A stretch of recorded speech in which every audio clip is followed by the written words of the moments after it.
The wind in the late 1880s did not care for borders. It blew dust off the high mesa, across the unseen line that separated the territory from the sovereign lands of the Apache, and settled it thick on the main street of Red Hollow. The street was little more than a wound in the earth, scored by wagon wheels and the recent, ugly scar of a railroad spur. That spur was the town's hope and its curse. It brought goods from the east, but it also brought men with narrow eyes and quick hands, men who worked for the new mining company or the sprawling cattle outfits. Red Hollow itself was a collection of raw lumber and wishful thinking, crouched beneath the massive, blood-colored cliffs that gave it a name. The law here was thin, like water in a dry creek. It was a place balanced on a knife edge, waiting for a hard rain or a hard man to send it tumbling. Elijah Kane was not a hard man. Not anymore. He was a man who preferred to be unseen. He finished lashing the canvas over the crates of mining supplies on his wagon, his movements precise, economical. He had been a cavalry scout, and the habits remained. Even if the purpose was gone, his eyes scanned the ridge line, not for hostiles, but for the change in weather. His ears noted the sharp, angry laughter from the saloon, not as a threat, but as a sound to be avoided. He had left the army years ago, walking away from a life that had hollowed him out. The raids, the fires, the faces of the women and children in the camps. He had been good at his job. He had been a pathfinder, leading soldiers through country they had no right to. The guilt of it was a permanent passenger, sitting beside him on the wagon seat. Now he guided no one. He hauled freight, delivered mail, and sometimes, for a high price. He led geologists or mapmakers into the canyons, but he never led soldiers. He would starve first. He collected his payment from the mercantile, a nod his only conversation. The proprietor watched him go, a quiet man in a dusty coat, his face shaded by a hat pulled low. Elijah moved toward his mule, tethered in the alley, his steps sure and quiet on the packed earth. Miles away, high on the crimson rock of the mesa, Nullen watched a hawk ride the thermals. She was a woman of the rock, her movements as fluid and silent as the wind. She was Apache, and her family was scattered like seeds in that same wind, victims of relocations and the brutal, casual violence of the silver prospectors. She was a hunter, her bow an extension of her arm, her arrows fletched with the hawk's own feathers. Her goal was singular, the ancestral valley, a place of deep water and tall grass, hidden from the world. She needed to find her lost kin, the uncle and cousins driven south 2 seasons ago, and bring them home. She hunted. She traded medicinal herbs with the one person in Red Hollow she trusted, and she watched. Her gaze drifted down toward the town, a place she despised. It was a scar, just like the one that ran along her forearm, a gift from a prospector's broken bottle. Her brother had not been so lucky. He was buried near a shallow creek, ambushed by men who thought the silver in the rock was worth more than the life in a man. Nullen knew the land. She knew the paths, and she knew the men who were coming.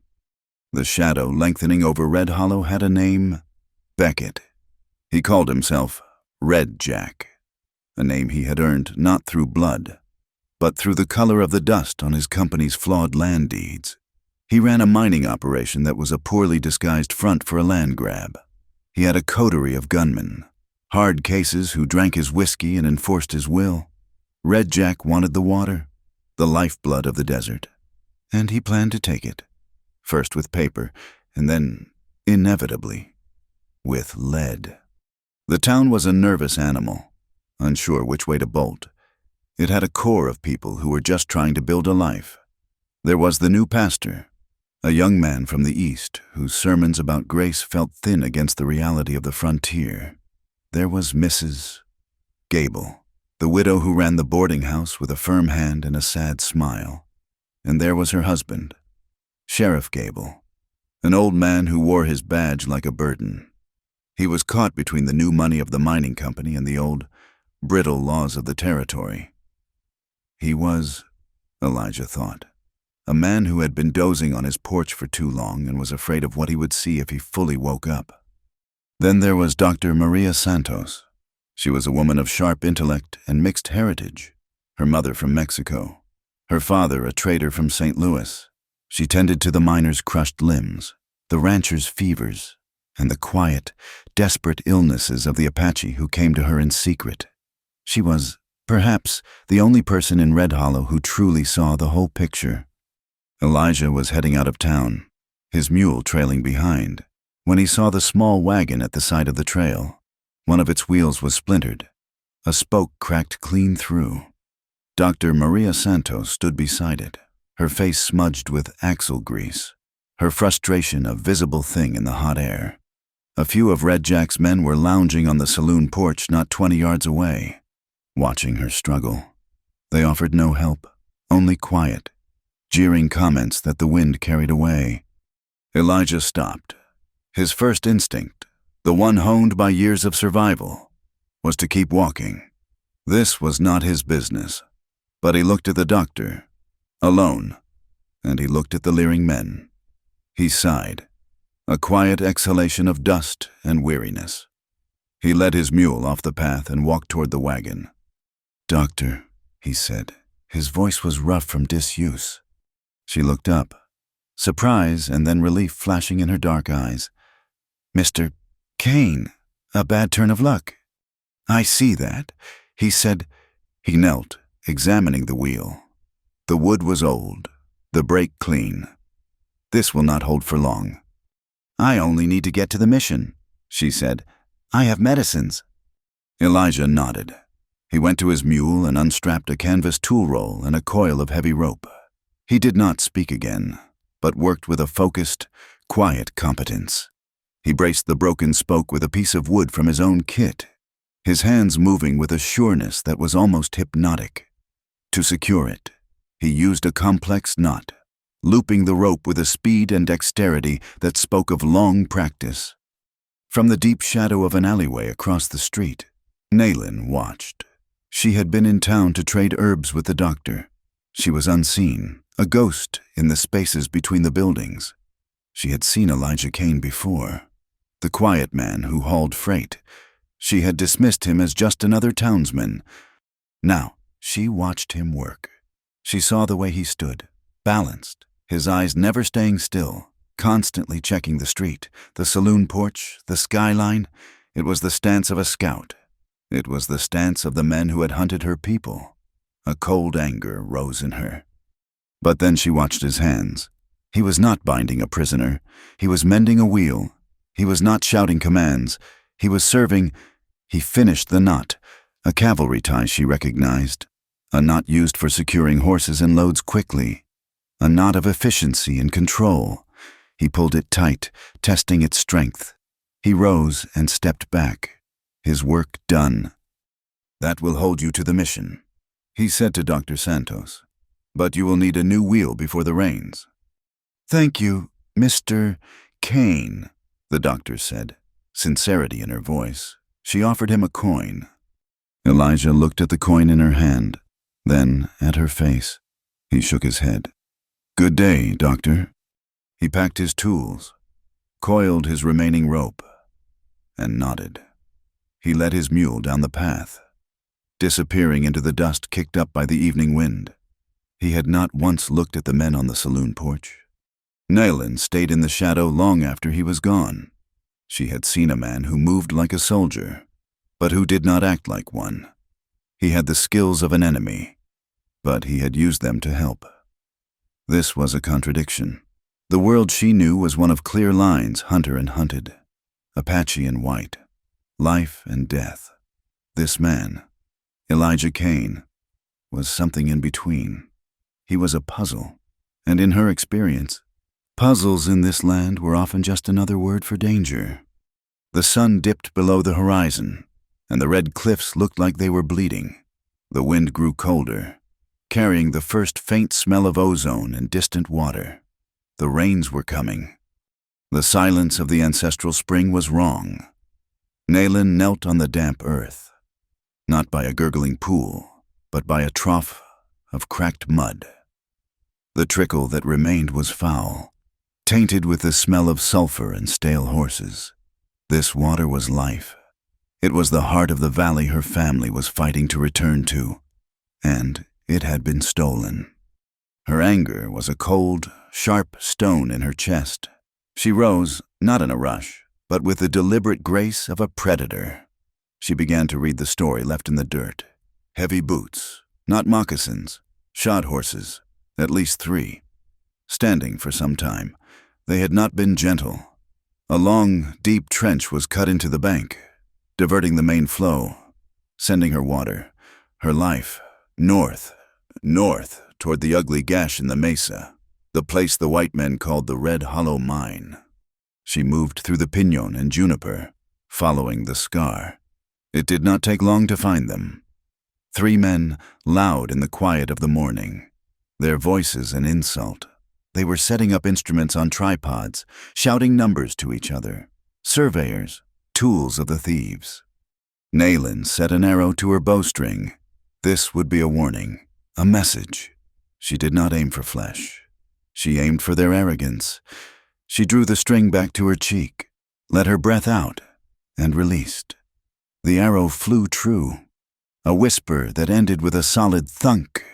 It pierced the wooden leg of the lead surveyor's tripod, vibrating. A sudden, feathered exclamation mark.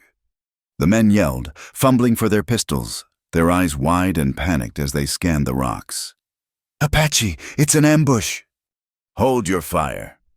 The voice was not one of the surveyors. It was calm, low, and came from the trail behind them. Elijah Kane rode into the small clearing, his mule plodding patiently behind him. He did not look at the hidden rocks. He looked at the 3 terrified men. "Put the weapons down. You are just making yourselves a target." "Stay out of this." Kane, the lead man, snapped, his pistol still waving wildly. "We are on company business." "And you are being told," Elijah said, his voice flat, "that your business is unwelcome." He stopped his mule and dismounted. He walked toward the lead surveyor, his hands away from his own belt. From his saddlebag, he pulled a small, canvas-wrapped parcel. "This is for your foreman, from Dr. Santos." The surveyor looked at the parcel, then at Elijah. His greed and fear warring, he lowered his gun to snatch it. "Quinine." "You know the fever." Elijah said, "Now take it, and take your men, and leave. The ground here is not for you." As the men packed their equipment, their bravado gone, Naylin emerged from the rocks, her bow still in her hand. Her face was a mask of contempt. She looked at the parcel in the surveyor's hand, then at Elijah. "You work for them," she stated. It was not a question. Elijah turned, his expression unreadable. "I work for no one." "You bring them medicine. You are their friend." "I bring medicine for the doctor," he said, his voice level. "She sends it where the sickness is. The fever does not care what color a man's skin is. I was meeting them at the pass to deliver it. I stopped them from shooting at shadows. And I stopped you from putting an arrow in a man's back." "I do not miss," she said, her voice like ice. "I know," he replied. "That is what I stopped. Bloodshed. It will not bring the water back." The surveyors were already retreating, hurrying back toward the mine. Naylin watched them go, her jaw tight. Elijah turned to his mule, adjusting the harness. "They will be back," Naylin said. "Yes," Elijah agreed. "With more men and more guns." He looked at her then, his gaze direct. "Your arrow will not be enough next time." He led his mule away, leaving her alone with the dying spring and the silent, vibrating arrow. Later that day, Elijah was in the mercantile in Red Hollow. The afternoon freight had brought the mail. The clerk handed him a long, oilcloth parcel, heavy with importance. The return address, a law office in the territorial capital. He took it to his small room in Mrs. Gable's boarding house. The air was still and hot. He cut the string.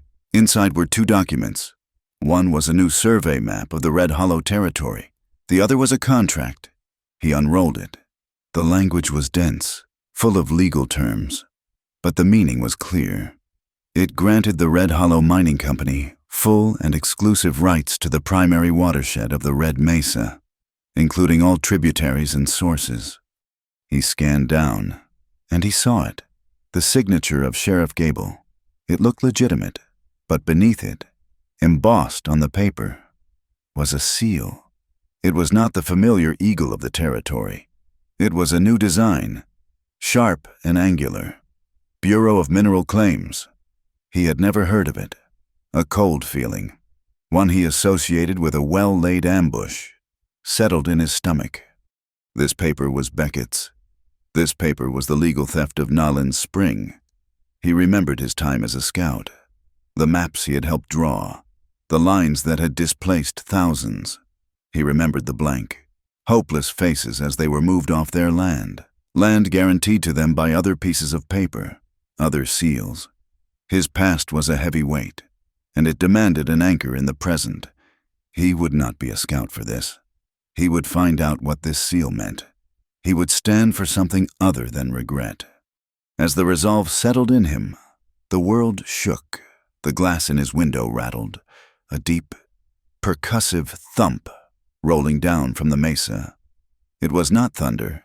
It was the sound of blasting powder. Naylin felt it in her feet.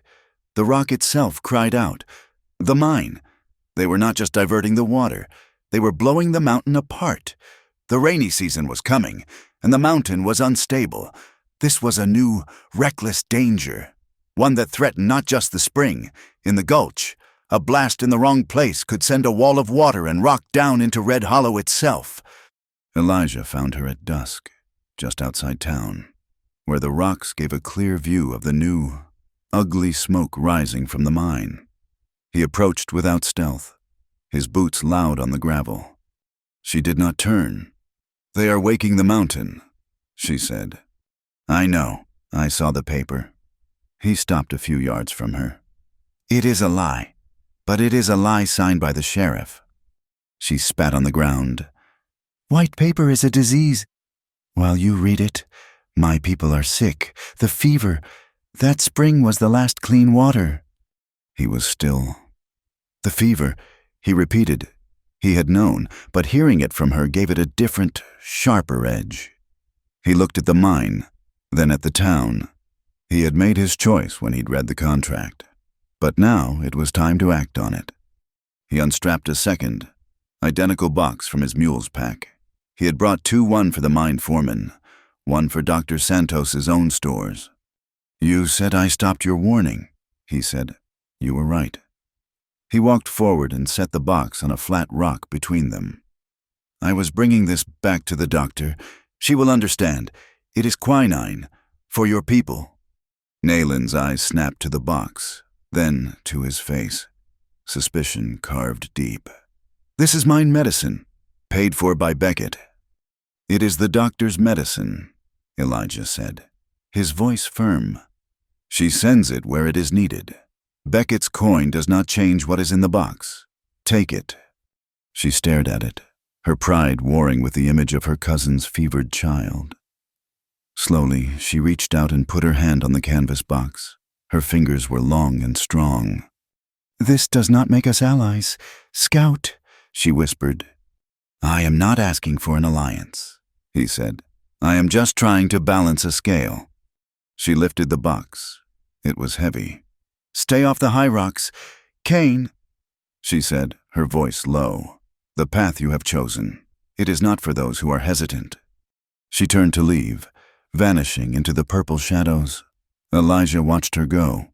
As he turned to mount his mule, his boot, the heel worn slick from countless miles, slid on a patch of loose scree. The blasting had unsettled the trail. He stumbled, arms flailing for a moment, not in danger of a long fall, but of a bad one onto the sharp rocks below. Before he could find his balance, her hand shot out of the darkness, grabbing his forearm. Her grip was like a steel trap. It did not feel like a woman's grip. It felt like an anchor. She hauled him upright, her strength absolute, her face impassive in the gloom. The moment lasted only a second. He was stable. She released him. "The ground is angry tonight," she said. Her voice held no emotion, as if she were commenting on the wind. He stood, catching his breath, the skin on his arm tingling where she had held him. "My thanks," he said. But she was already gone. He was alone on the trail, with the rumble of the mine behind him and the weight of a false contract in his pocket. A fragile, unspoken truce had been made, held together by quinine and a shared dislike of the dark. The smell of smoke woke Red Hollow before dawn. It was an acrid, unnatural smell, not the clean scent of juniper or pinon in a hearth, but the greasy, thick odor of burning supplies. The town warehouse, the one holding the winter flour, the seed grain, and the entire stock from the last freight run, was a column of orange fire reaching for the dark sky. Men shouted, and women screamed. They formed a useless bucket brigade from the town well, the water hissing into steam long before it touched the heart of the blaze. The building was a total loss. By the time the sun's first light touched the top of the mesa, the warehouse was a smoking, blackened square of embers. Beckett Red Jack was there, his hands on his hips, his face a mask of civic outrage. He was surrounded by his gunmen, their red armbands standing out in the grim, gray light. "It's the savages," Beckett's voice boomed over the crackle of the dying fire. "The mountain folk, they steal our water, and now they burn our food." A murmur of fear and anger ran through the crowd. These were men and women on the edge of survival. That warehouse held their future, their children's next meal. They looked toward the silent, impassive cliffs.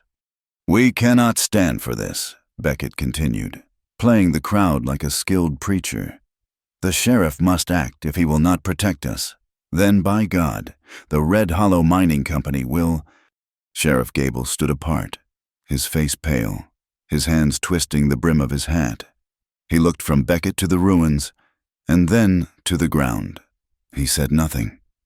Elijah Kane watched him from the back of the crowd.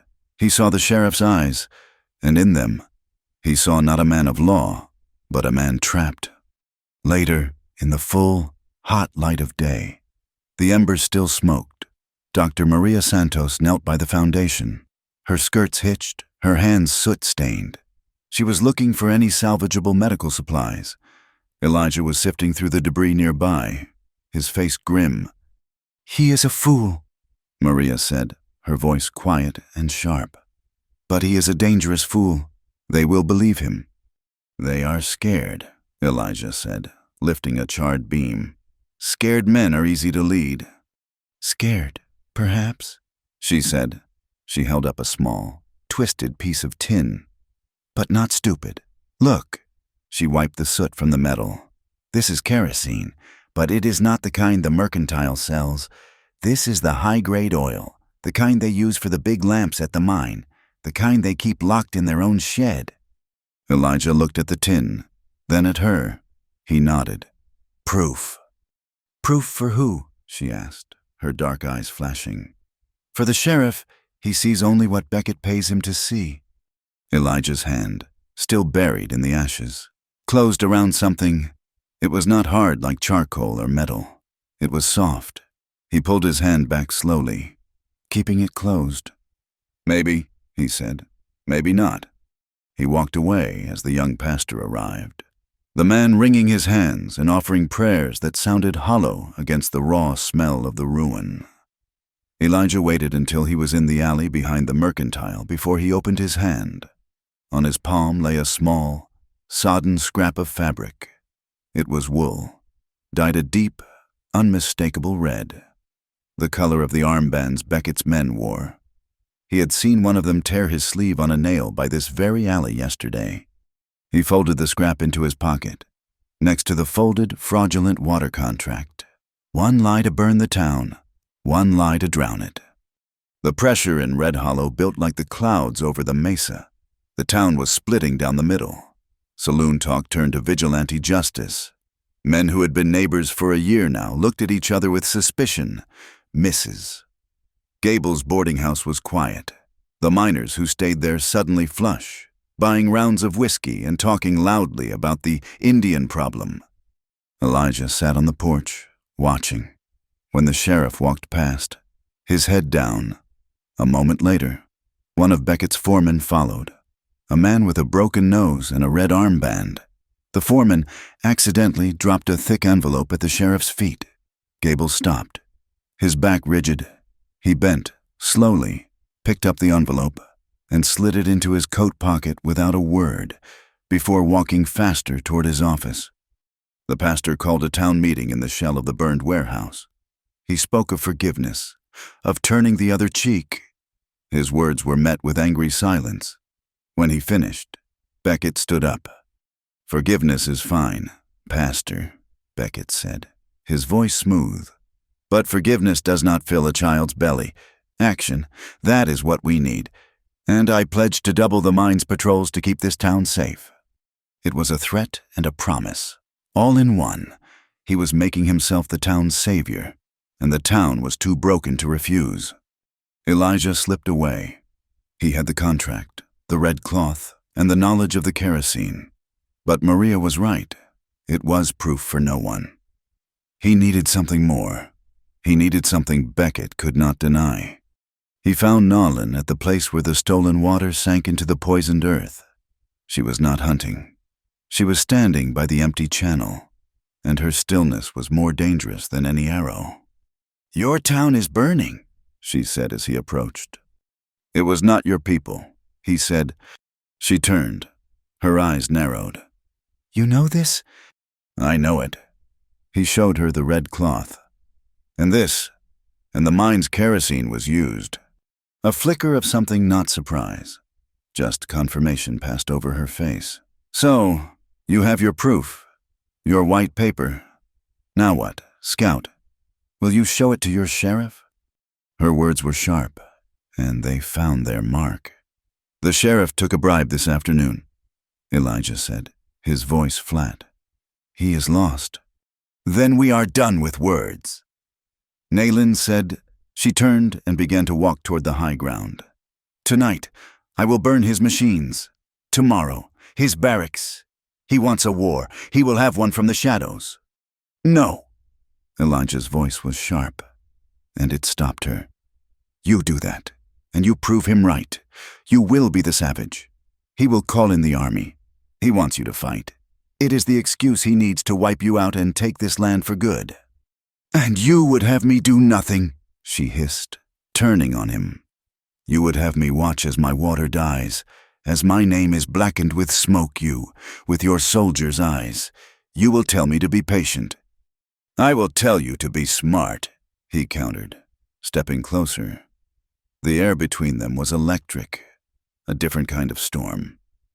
"This," he pulled the contract from his pocket, "is his shield, the signatures, the seal.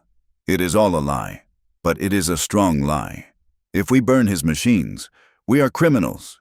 If we prove this paper is false, he is the criminal. The law will have to turn on him." "Your law," she spat. "It is the only law that can stop this without a massacre," he said, his voice rising with a passion that surprised him. "It is the only thing that holds back the cavalry. I have seen what they do. I have guided them. I will not do it again. I will not be the cause of it." His confession hung in the air, raw and painful. He had not meant to say it, but the words were out. Nayland studied his face. The anger in her eyes softened, replaced by a cold, calculating intelligence. "So you will not fight," she said. "I will not burn," he corrected. "But I will fight. For the truth. That map, that contract, it is based on a false survey. The real maps are in the territorial office, but he will have his own copies. His plans, we find them. We find the real ones, and we show the world the lie." "In his mine," she scoffed, "guarded by his guns." "Yes." She was silent for a long time, watching the sky. The clouds in the north were darker now, the color of a fresh bruise. "The rains are coming," she said, her voice distant, The mountain is weak from the blasting.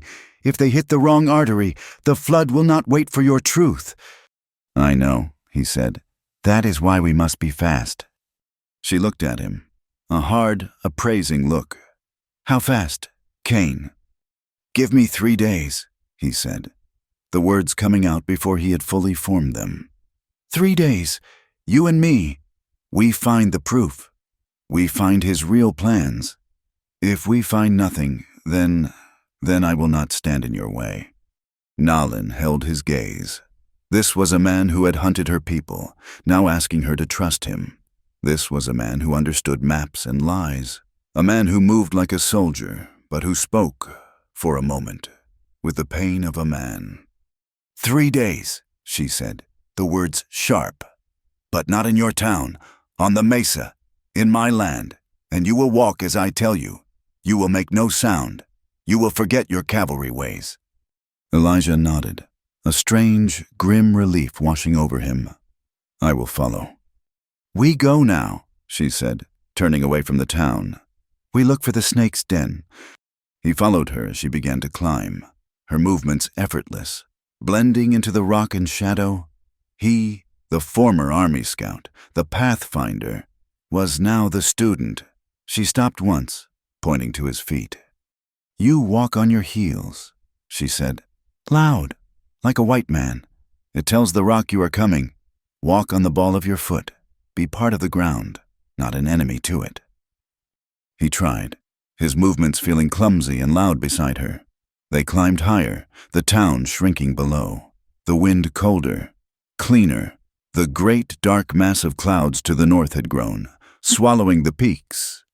"They are heavy," Nalin said, her voice a murmur against the wind. "They smell of ice. If Beckett's men break the high ridge, the water will not just fill the valley, it will scour it clean. Your town and my ancestors, all washed away."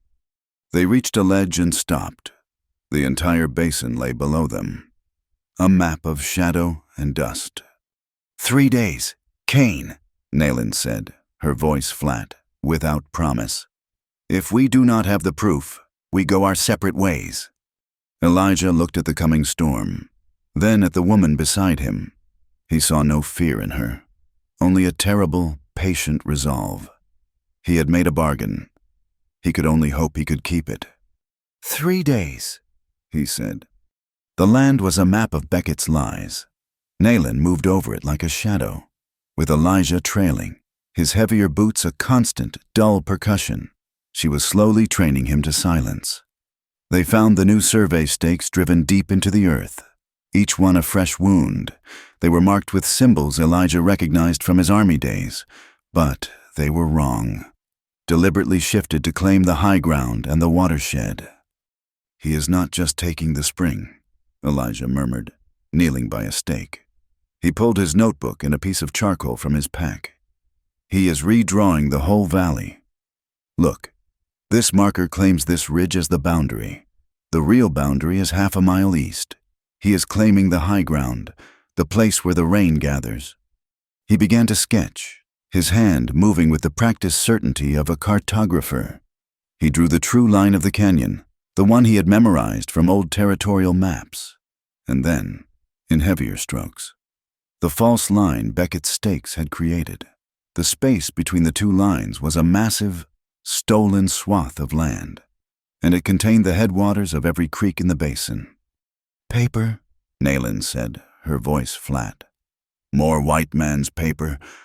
This time, we use it against them." Elijah said, "This sketch is a start, but we need more. We need his maps, and we need to know why he is blasting so recklessly."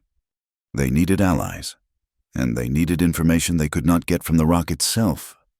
They agreed to separate, a risk they both understood.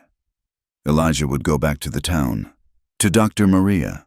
Nalin would find Old Crow, a cousin of her grandfather, a man who had lived on the mesa for 80 winters and saw everything. Elijah found Maria in her small clinic, the air thick with the smell of carbolic and stale blood. She was binding the hand of a young miner, his face pale with pain. 2 of his fingers were gone. replaced by a mess of bloody rags. "He said a hammer slipped," Maria said in a low, furious voice after the miner had gone, his arm in a sling and his eyes wide with laudanum. "That is the third slipped hammer this week. Last week, it was a mule kick that broke a man's ribs. Beckett is paying them well to lie about their injuries." "Blasting," Elijah stated. "Illegal blasting," she corrected. She went to her desk and unlocked a drawer. She pulled out a simple, leather-bound ledger. "I am a doctor. I record everything. Not just the fever or the births. I record the injuries. Page after page. Crushed limbs, burns, punctured eardrums, men hurt by flying rock." She handed the book to Elijah. "He is using too much powder, and he is not using safety fuses. He is in a hurry. He is cutting corners to get through that ridge before the rains, and he does not care who gets hurt." Elijah held the book. It was heavier than a brick. "This is a weapon. Maria." "Then use it," she said. "But be careful. That book, it proves he is a criminal. He will kill you for it. He will kill me for it." "I will protect it," he said, "and you." Meanwhile, miles up the canyon, Nayland sat with Old Crow. The man's face was a beautiful ruin, a testament to the wind and sun. He listened, his eyes closed. As she spoke, she told him of the stolen water, the blasting, and the white man with the soldier's eyes who was trying to fight with paper. When she finished, the old man was silent for a long time. Then he opened his eyes. They were as clear and sharp as a hawk's. "Beckett," he said, the name a harsh sound. "He is like the pack rat. He takes what is not his and he hides it in the dark." He gestured to the north, toward a slit in the canyon wall so narrow it was nearly invisible. "The white men call that Knife Canyon, a bad place. My grandfather said the rock there is angry. But the miners use it. They have an old tunnel, one that goes to the heart of the mountain. They hide their tools there, their secrets." He picked up a piece of charcoal and drew on a flat stone. "The tunnel is here. It is full of the flying mice of the night. It comes out high on the canyon wall. And there," he made a mark. "They built a house. They keep their firebox there, the box that holds their important papers." Nayland and Elijah met as the sun set, the sky a violent, bruised purple. They shared their findings. The logbook of injuries, the legend of the firebox in Knife Canyon. "They fit," Elijah said, his voice quiet with a new, hard purpose. "He is blasting illegally, hurting his own men to get to the silver, and he is hiding his maps and his real plans in that canyon." "Tonight," Nayland said, "we go." The moon was a sliver, offering just enough light to make the shadows deeper. Nayland led him to the tunnel. It was a black maw in the side of the rock, the air coming from it cold and smelling of decay. "Old Crow was right," Elijah whispered, as a leathery cloud of bats suddenly poured from the opening, their wings brushing his face. He flinched, but Nayland stood like a stone, letting them flow around her. "They are only spirits of the night," she said. "They are afraid of us. Come." They moved into the blackness. It was a disorienting, suffocating world. They waded through knee-deep, icy water, their only guide the feel of the rough-hewn wall. After what felt like hours, Elijah saw a faint, gray light ahead. They had reached the other side. They emerged onto a narrow, crumbling ledge. High up the sheer wall of Knife Canyon, the wind howled through the narrow space. Across the chasm, perhaps 50 yards away, was a small wooden shack built onto the cliff face. A single, rickety rope bridge connected it to another ledge. A man with a rifle stood guard on the bridge. "No bridge," Nayland whispered, pointing along the wall they were on. "The ledge." It was barely a foot wide, a slick ribbon of rock with a 1,000-foot drop into blackness. Elijah's stomach tightened. He had been a scout, but he was not a mountain goat. "Follow me," Nayland said. "Do not look down. Touch the wall. Feel the stone." She moved, silent and fluid. Elijah followed, his breath catching in his throat, his worn boot heels scraping loudly. He was halfway across when a piece of the ledge, weakened by the blasting, crumbled under his weight. He fell, a short, sharp cry torn from his throat. He plunged into the darkness, his body slamming against the rock face, and his hand, by pure reflex, shot out and caught a nub of rock. He was dangling, his feet finding no purchase, his shoulder screaming from the impact. "Cain!" Nayland's voice was sharp, not panicked.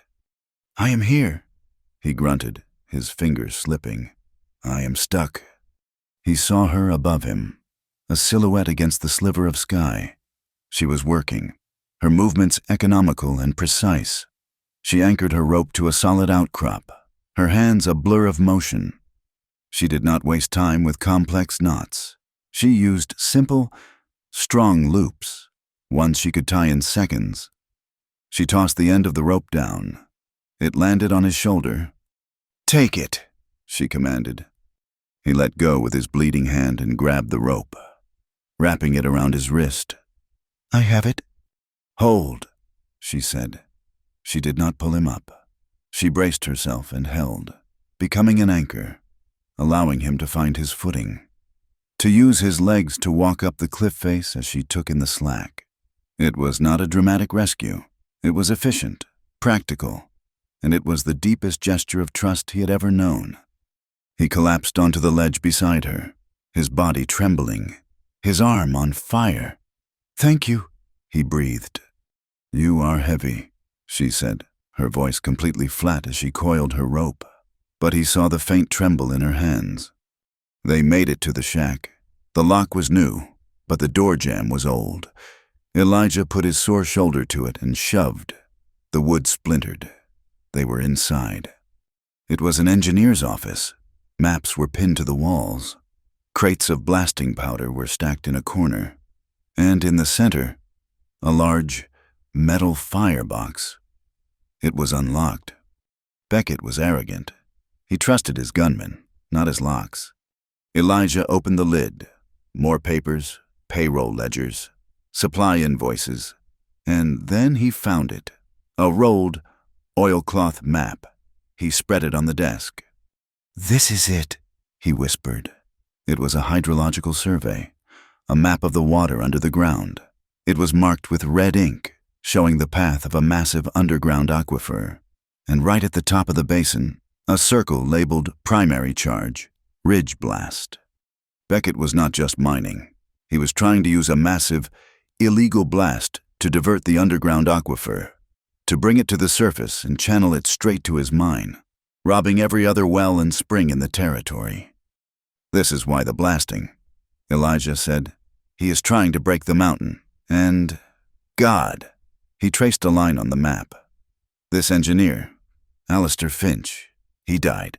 I know he did. He died in a cave 5 years ago. This is a forgery."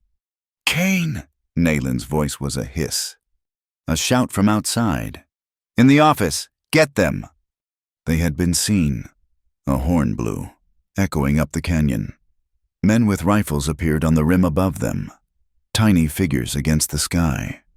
"The tunnel," Elijah said, grabbing the map. They ran, scrambling back along the narrow ledge. A bullet sparked off the rock by Elijah's head. The sound, a flat, deadly crack. They were in a shooting gallery. They raced along the cliff, the gunmen on the rim pacing them, firing down.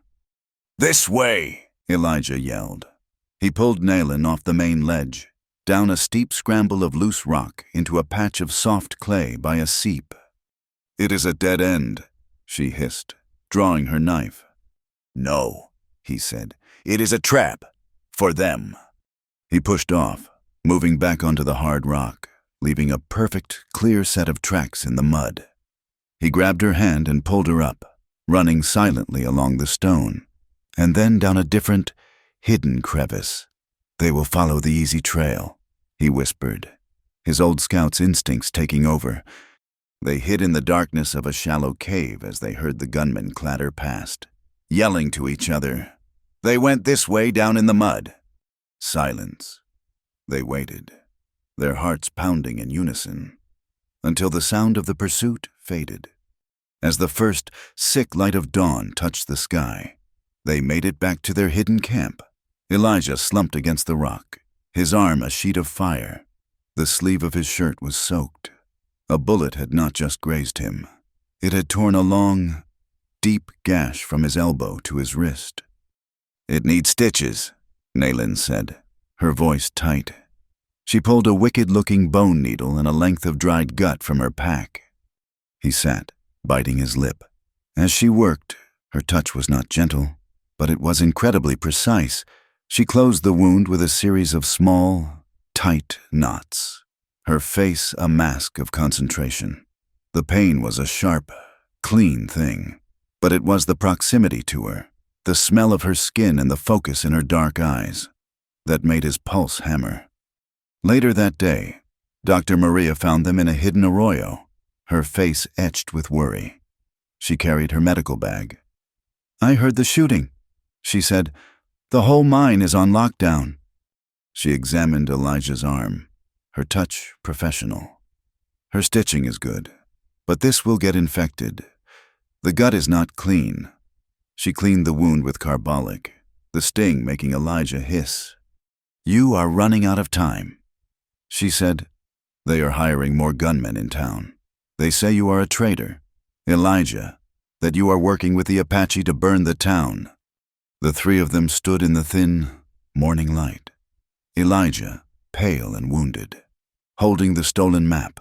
Maria, her hands stained, holding her logbook. Nalin, her face grim, holding her bow. "We have it all," Elijah said, his voice hoarsely. "The forged map, the logbook of injuries, the plan to flood the valley." "It is no good if we are dead," Maria said. "The sheriff," Elijah said, the plan forming. "He is a coward.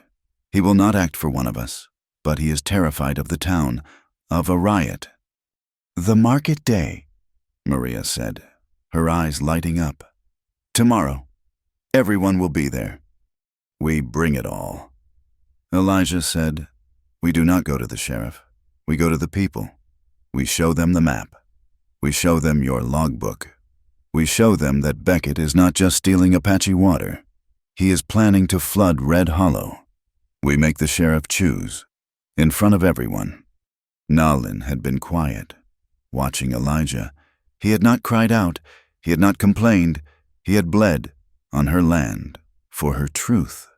She had been working a small scrap of leather in her hands. Now, she held it out. It was a knot, small but incredibly complex. A series of loops woven into a perfect, strong whole. She pressed it into his good hand.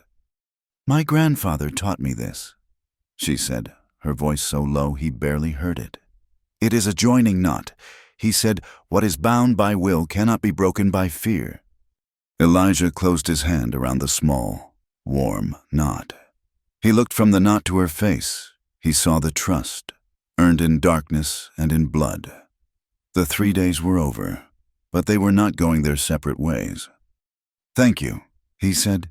He slipped the knot into his pocket, next to the folded map. It felt as solid as a bullet. The plan was fragile, built on whispers in the dark. Elijah, his arm a stiff, throbbing ache beneath his shirt, met with Maria in the cellar of the boarding house. The air was cool, smelling of damp earth and potatoes. One by one, their secret allies arrived. First was Mrs. Gable, the widow who ran the house. She was a woman made of quiet steel, her grief for her husband's weakness having hardened into resolve. "Beckett's men," she said, her voice barely audible. "They have not paid for their rooms in 2 months. They laugh and say to put it on Mr. Beckett's account. My account is empty." She placed a small, sharp paring knife on the table. "I am not a fighter, but I am tired of being afraid in my own home." Next came the mail carrier, a wiry man named Jessup who had a federal badge on his hat and a deep resentment for the way Beckett's men treated government property. "They stopped me on the trail," he said, spitting tobacco juice onto the dirt floor. They asked to go through the mail. It is a federal crime. I told them no. They held a gun to my head. He put a heavy, sealed mail bag on the table. This here is the official survey from the Capitol. It arrived this morning. It shows the real boundaries. It is what you need. Finally, a farmer, Henderson, came in, his eyes darting to the shadows. He owed money at the mercantile, a debt Beckett had quietly bought. He wants to take my north field, Henderson whispered, his hands trembling. Says the water that runs through it is his now. My children will not have food this winter. Then you are with us, Elijah said. Henderson nodded, but his eyes were sick with fear. The plan was set, a desperate, two-pronged attack. Tomorrow was market day. The town would be full. Maria and I will go to the sheriff's office, Elijah explained, his voice low. We will have Jessup with us, and the federal mail. We will present the evidence publicly, on the street, where everyone can see. We will show them Beckett's forged map, and we will show them the doctor's logbook. We will show them he is not just a thief, but a murderer who is putting the whole town at risk. While you make the noise, Nayland said, emerging from a shadow where she had been listening. My family will stop the thunder. Beckett is moving a large shipment of blasting powder to the high ridge tonight. He plans to make his big blast before the storm breaks. We will stop that shipment. We will create a rock slide in Knife Canyon. Old Crow, who had appeared with her, added, it is the only path for his wagons. The powder will not reach the summit. He will be a snake with no fangs. Henderson, the farmer, watched them, his face pale and slick with sweat. A rock slide, he repeated. And a public meeting. It is dangerous. Staying silent is more dangerous. Mrs., Gable said, her hand on her knife. They parted, each to their task. But Henderson did not go home.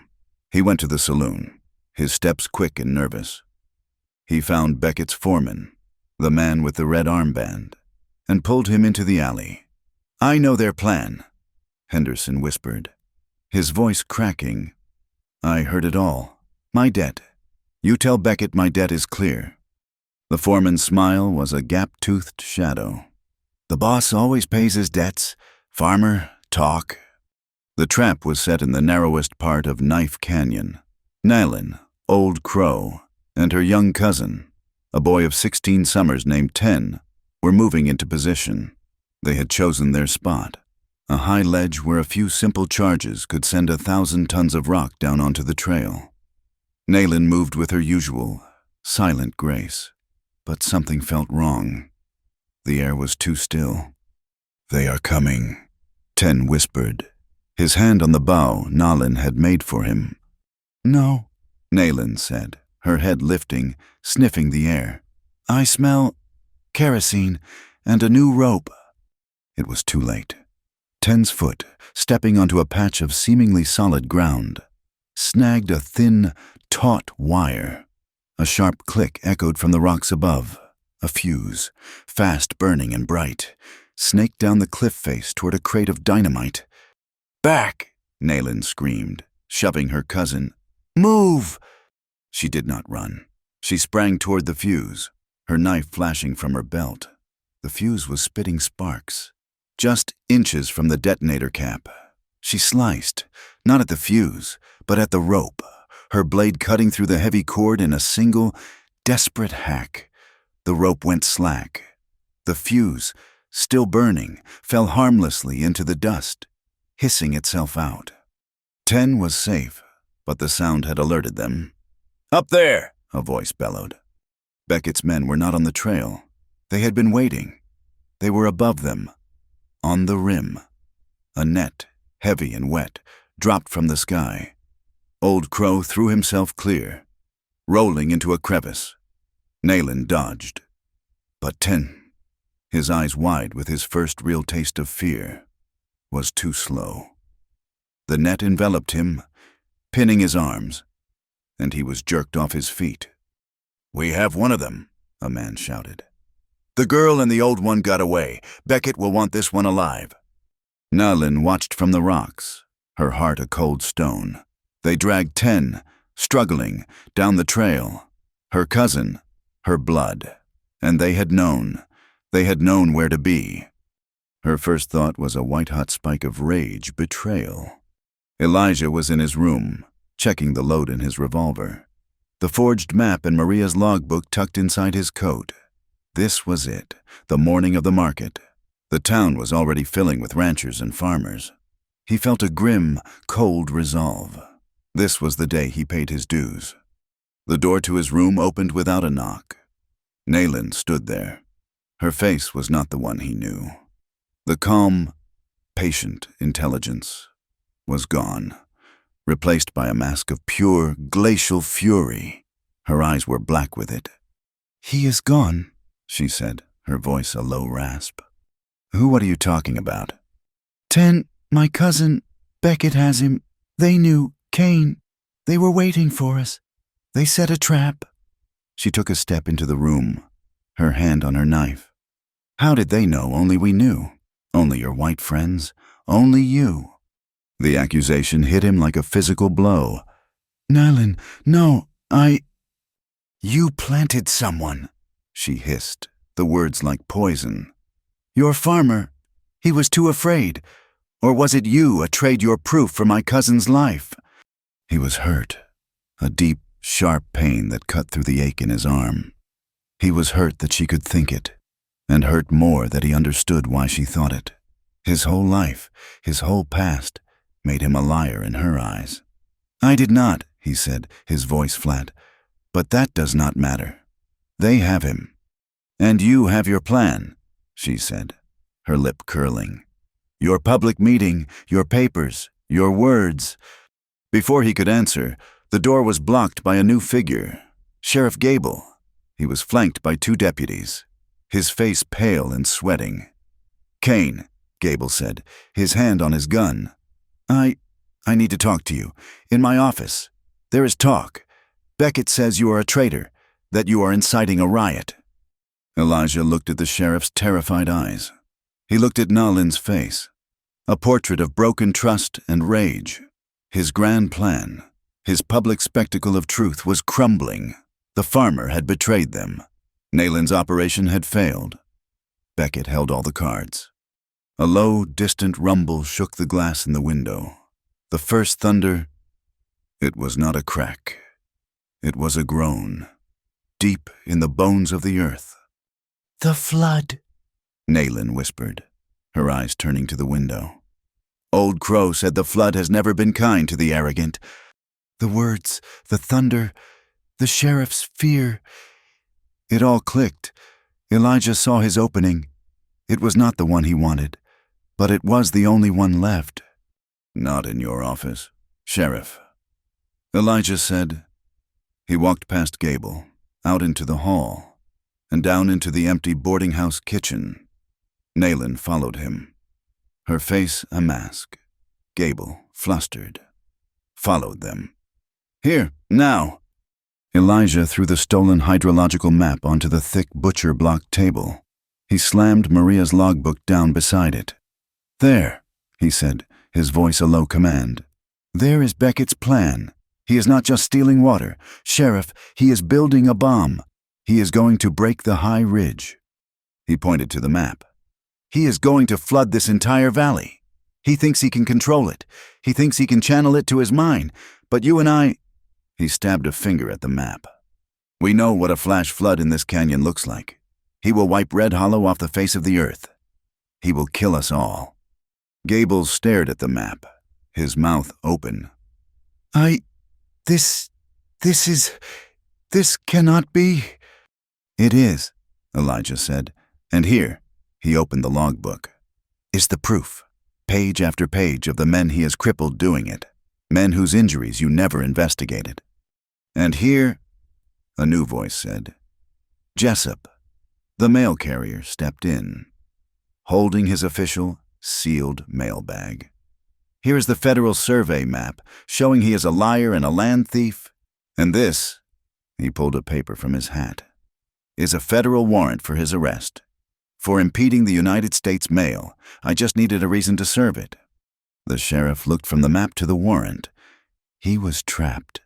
Beckett's money on one side, the federal government and a town riot on the other. He was shaking. "And he has my cousin," Nayland said, her voice cutting through the legal talk like a knife. "He has a hostage." That was the final piece. A hostage. The plan was dead. A public reveal was impossible now. Beckett would kill 10 the moment they spoke. Elijah looked at the map, the proof he had bled for. He looked at the sheriff, a broken, useless man. He looked at Nalin, her eyes screaming for a vengeance he could not give her. He made his choice. He turned from the table. He turned his back on the proof, on the law, on the whole failed, desperate plan. He walked to the door. "I'm going to get him," he said. Gable stared. "Kane, your proof we can arrest him." "You arrest him, and the boy dies," Elijah said, not looking back. "You stay here. You hold this town. You hold your office. For 1 hour." He walked out into the dusty street. Nayland was right behind him. "You are a fool," she said, her voice dead. "He will kill you both. He is expecting you."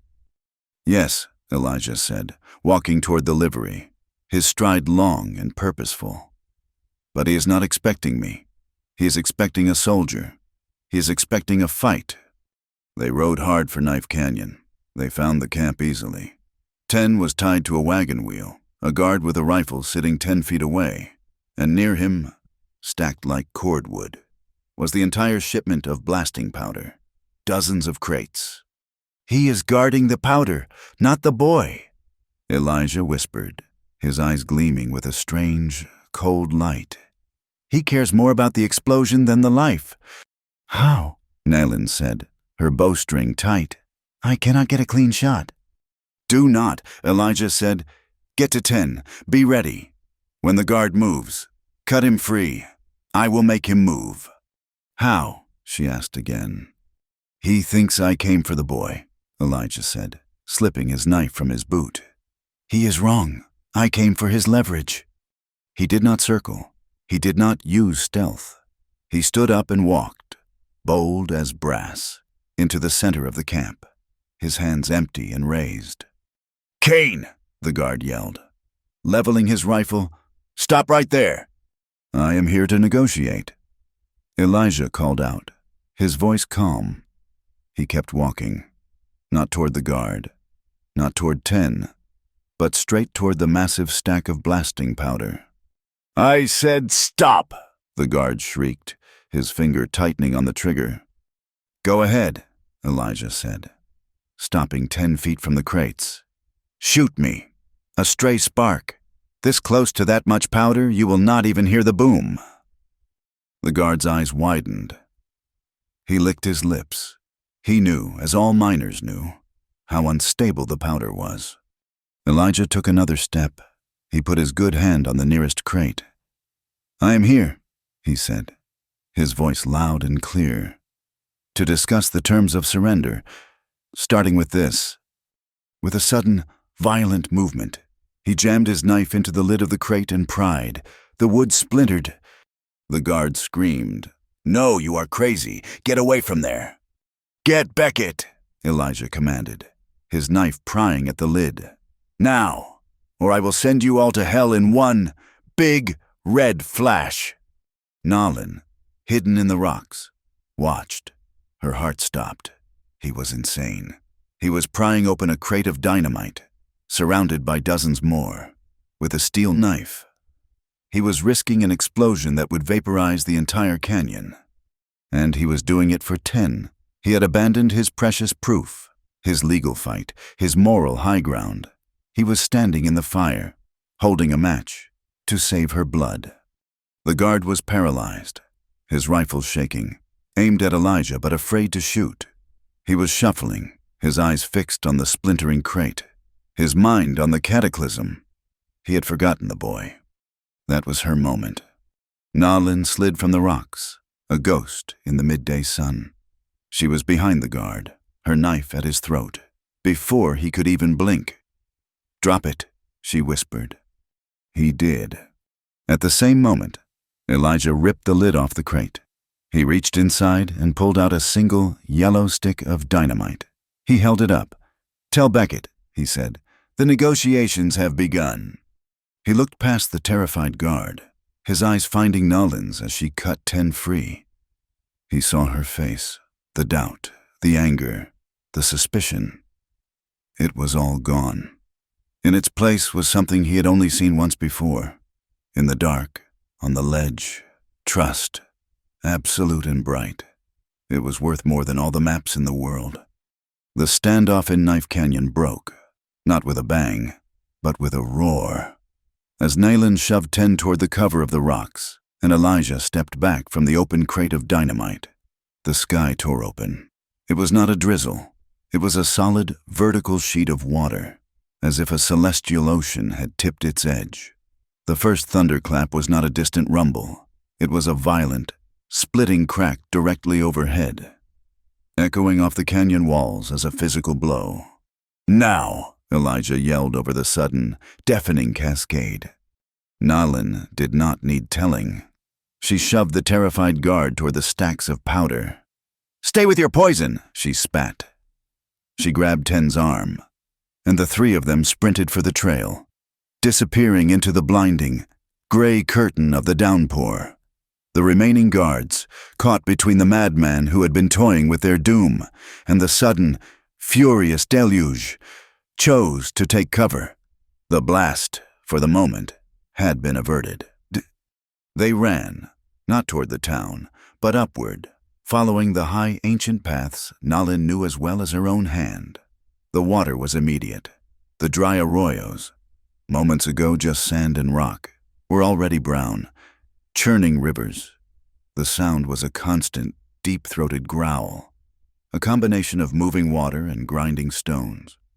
"This way," Nayland shouted, her voice thin against the storm. She pulled Elijah and Ten up a steep goat trail. Elijah's wounded arm was a stiff, throbbing liability, and the slick mud made him clumsy, but he followed. They reached a high ledge overlooking the main canyon that fed the basin, the one that ran past Red Hollow, and they heard it, a different sound, a noise that cut through the bass roar of the water. It was a thin, high-pitched screaming. "What is that?" Elijah yelled, turning his head, trying to pinpoint the source. Nayland was already moving, her eyes sharp even in the storm, scanning the opposite wall of the arroyo. There, on a small, crumbling outcrop of sandstone, perhaps halfway down the sheer wall, 2 children were stranded. They were town children, a boy and a girl, perhaps 8 and 10 years old. They must have been out exploring the caves, and the flash flood had caught them. The water was rising below them with horrifying speed, a muddy, angry torrent that was already eating at the soft stone of their perch. They had minutes, perhaps less. "I will go," Ten said, his voice high with a mix of fear and a desperate need to reclaim the honor he felt he had lost. "No," Nayland said, her voice absolute. She was already uncoiling the rope from her shoulder. "The rock is slick. You are too light. She nodded at Elijah. "Is the anchor." Elijah looked at the sheer, muddy drop. He looked at his left arm, hanging useless and stiff. "I cannot," he said, the words tasting like ash. "Nayland, I cannot hold the rope. My arm, I cannot." "You will not hold it," she said, her voice sharp, cutting through his panic. "You will be the anchor. I will go, but you must tie the knots. You must secure me." She threw the rope to him. He caught it with his good hand. The rain was cold, turning his fingers numb. He looked at the rope, then at her. This was the trust, his knots, his old cavalry knowledge, for her life. "The rock is bad," he said, his voice becoming professional, the scout taking over, pushing the pain aside. "We cannot anchor to that." He scrambled back 10 feet from the edge, to a solid, deep-rooted juniper tree. "Here, this is the spot." He began to work, his one good hand clumsy, his left arm a dead weight. He was trying to tie a bowline, the standard, reliable loop, but his fingers, slick with rain and the blood from his still-mending arm, were shaking. It was not just the cold. It was the children screaming. It was the weight of Nolan's life in his trembling hand. "Stop!" Nolan's hand covered his. Her hand was steady. It was warm, even in the deluge. "You are fighting it," she said, her voice quiet in the middle of the storm. "Let the rope do the work. You are thinking. Do not think. Do." She took the end of the rope from him. "Watch!" She quickly, efficiently, began to weave the rope, her fingers moving in a complex, practiced dance. Elijah watched, his mind slow, his heart pounding. I used to use ropes to bind prisoners," he said, the confession ripped out of him by the storm. "I tied men's hands. I led them away from their homes." Naylin did not stop working, but her eyes, dark and deep, met his. The gaze was intense, unblinking. "I know," she said. "I saw it in your hands the first day you mended the doctor's wheel. Today." She pulled the knot tight, a knot he did not recognize. "You will use them to hold me. You will use them to keep me safe." She finished the loop and passed it to him. It was a different kind of knot. 2 loops intertwined, strong and self-tightening. "This is what my people call the double heart," she said, her voice low but clear over the rain. "It means a bond that is chosen, a tie made in free will. It will not slip." She put the loop over her own shoulders and cinched it tight under her arms. "Now, tie the anchor knot, the one you trust." Faced with her trust, his hesitation broke. His good hand moved, tying the anchor line to the juniper's thick base, a taut line hitch, secure, perfect. "It is done," he said. "Hold the slack," she commanded. 10. Watch him. Do not let it slip. Be ready." Naylin grabbed the line and, without a moment's hesitation, walked backward off the cliff, disappearing into the brown, churning spray. Elijah held the rope, his good arm burning, his bad arm screaming in protest as he braced himself against the tree. He could feel her weight, a living, vital pull on the line. He felt her moving, descending. He felt the rope go slack as she reached the ledge. "She is there!" 10 shouted. Then a new, heavier weight. The first child. Elijah braced, the rope cutting into his shoulder, the double heart knot holding her firm. He pulled, hand over hand, his teeth gritted, the mud sucking at his boots. 10 helped, his thin arms adding what they could. The little girl came over the edge, a bundle of wet rags and terror. 10 grabbed her, pulling her to safety. "Again," Elijah yelled. The rope went down. He felt Naylin tie the second knot. He pulled again, the boy this time, heavier, fighting. They got him over the lip. Now, just Nolan. The rope went down a final time, but as he started to pull, the weight was wrong. It was too heavy. "Elijah!" 10 screamed, pointing. "The banquet is going!" The outcrop the children had been on, weakened by the water, was collapsing. Naylin was dangling, her feet scrambling for purchase as the rock turned to mud and fell away. She was holding on, but she was a dead weight. "I cannot hold her," Elijah grunted, his feet slipping in the mud. "The knot," Naylin's voice, thin and strained, came from below. "Trust the knot. Cane pull." He roared, a sound of pure, animal desperation, and heaved. He fell backward, using his entire body as leverage. The rope burned through his hands. 10 threw himself on the rope, a tiny anchor.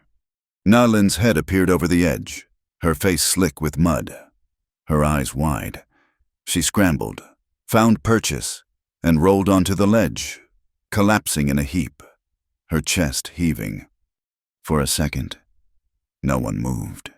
There was only the sound of the rain and their 4 ragged breaths. 10 grabbed the children, holding them. "It is fine," he said, his voice shaking. "We are safe." Elijah crawled to where Nalin lay. He was shaking so hard he could barely move. He did not know what to do. He reached out, his hand trembling, and touched her shoulder. She rolled over. She was breathing hard. She looked at him, and in her eyes was something new, something that had nothing to do with maps or dynamite. He sank down, his back against the slick rock of the cliff wall, his legs no longer able to hold him.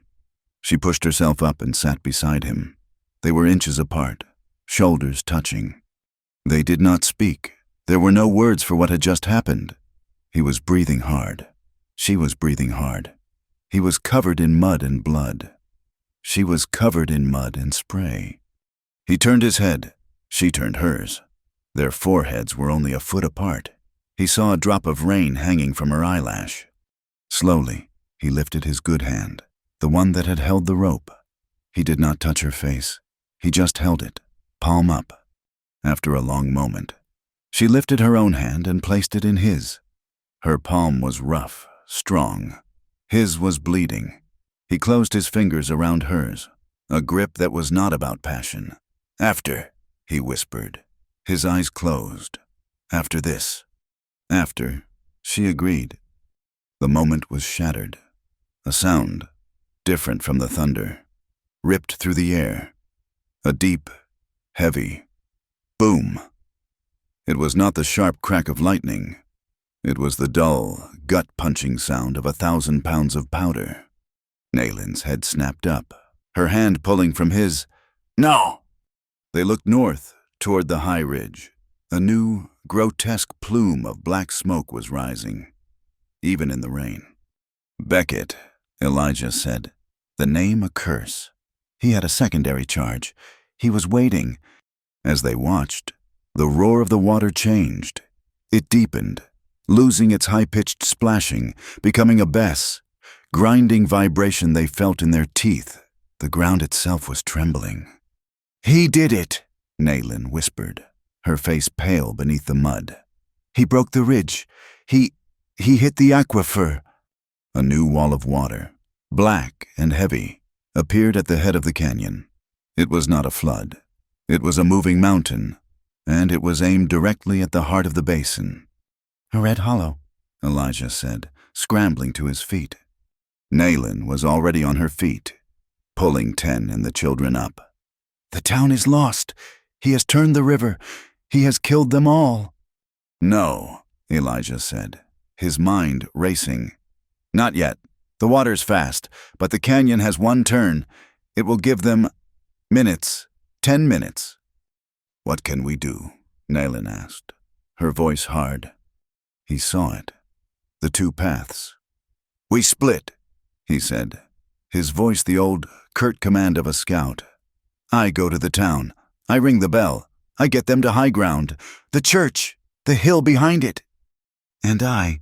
she asked, her eyes already on the high ground. "You know the land," he said. "The water is coming, but he miscalculated. He wants it for his mine, but it is too much. It will flood him, too. Go high. Take the children. Take 10. Can you slow it?" She looked at the wall of water. "Slow it, Cain. That is a god." "No." She looked again, her eyes calculating. "But there is a bottleneck, the old dike, the beaver dam. If we can get sandbags. But there are no sandbags." "The miners," 10 said. "The ones who hate Beckett, they are at the upper camp." "Go," Elijah said. "Get 'em. Get anything. Rocks, trees. Just buy me time. Buy the town minutes." "Go," she said to 10 and the children. "Run to the upper camp. Tell them the mountain is broken. Tell them Nalin says to meet at the old dike. Run." The children, their terror forgotten, replaced by a new, urgent purpose, scrambled up the rocks with 10. Elijah grabbed her arm. "I will find you." "I will be there," she said. He did not kiss her. He did not touch her face. He just looked at her. One long, desperate look. Then he turned and ran. sliding and scrambling down the muddy path toward Red Hollow. The bell tower his only goal. Every second was a life. The clock was ticking, measured in the roar of the approaching water. He hit the main street of Red Hollow in a dead run, his boots sucking at the mud. The rain was a solid, blinding wall, but the sound was worse. Behind him, up the canyon, was a steady, grinding roar, the sound of a mountain falling into the water. It was the sound of death approaching at a walking pace. The town was in chaos, but it was a quiet, confused chaos. People were huddled under the wooden awnings, staring at the rain, confused by the market day being a washout. They had not heard the roar yet. It was muffled by the canyon turn and the drumming of the storm. Elijah ignored them. He ran straight for the church, for the bell. He grabbed the thick, worn rope and threw his entire weight onto it. Clang, clang, clang. The sound was frantic, terrified. It was the sound of fire, or attack, or death. Heads turned, doors opened. People spilled into the street, their faces pale and questioning. "What is it?" someone shouted. "What is the fire?" "There is no fire," Elijah roared, his voice raw. He ran from the church into the center of the street, a wild, muddy figure. "The flood, Beckett. He broke the ridge. The water is coming, a wall of it." Sheriff Gable burst from his office, his face slick with rain and fear. "Kane, what in God's name are you doing? You are causing a panic." A few of Beckett's men, the red armbands soaked in dark, moved to surround Elijah. "He has gone crazy," their leader said, his hand on his gun. "He is the one who set the fire. He is trying to destroy the town." The crowd hesitated. They were trapped between the panicked bell ringer and the armed men who promised order. Elijah knew he had one chance, 1 second. He looked at the sheriff, at the gunman, at the terrified, undecided faces of the town. His hand went to his own pistol, still holstered, a heavy, useless weight. He had come here with a plan to use paper, and had failed. He had used a bluff of dynamite, and had succeeded. Now, he had nothing, except the truth. He unbuckled his gun belt. His wounded arm screamed in protest. The heavy belt, the holster, and the revolver fell with a thud into the deepening mud of the street. The crowd gasped. He was unarmed. "There is no time," he yelled, his voice carrying over the rain, which had momentarily lessened. "Look." He pointed up the canyon, to the north. "You can hear it now, listen." In the lull, they heard it, the growl, deep, vibrating and getting closer. "That is Beckett's flood," Elijah shouted. "He did this. He's washing us all away. Grab sandbags, grab anything, get to the church. That hill high ground is the only thing that will save us." Sheriff Gable was paralyzed, his mouth open. "Sheriff!" a new voice boomed. It was Dr. Maria Santos. She was standing on the porch of the Mercantile, a large brass bullhorn in her hand, one she must have taken from the stagecoach office. "Get your deputies, organize the men. We need a wall at the end of the street to turn the first wave, women and children, to the church. I am turning it into a triage center, Mrs. Gable.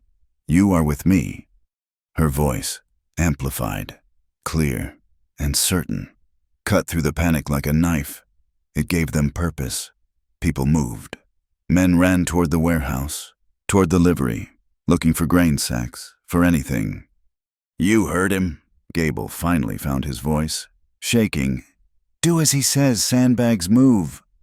The town, which had been a collection of terrified individuals, became an army.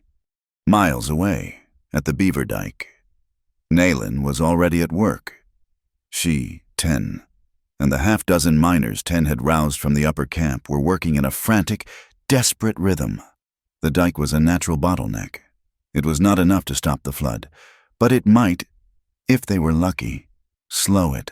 They were piling rocks, felling cottonwoods, creating a temporary barrier against the god that was coming. The water appeared. It was not a wave. It was a rising, black mass, thick with mud and splintered trees. It hit their makeshift dam not with a crash, but with a thud, a heavy, implacable, and crushing weight.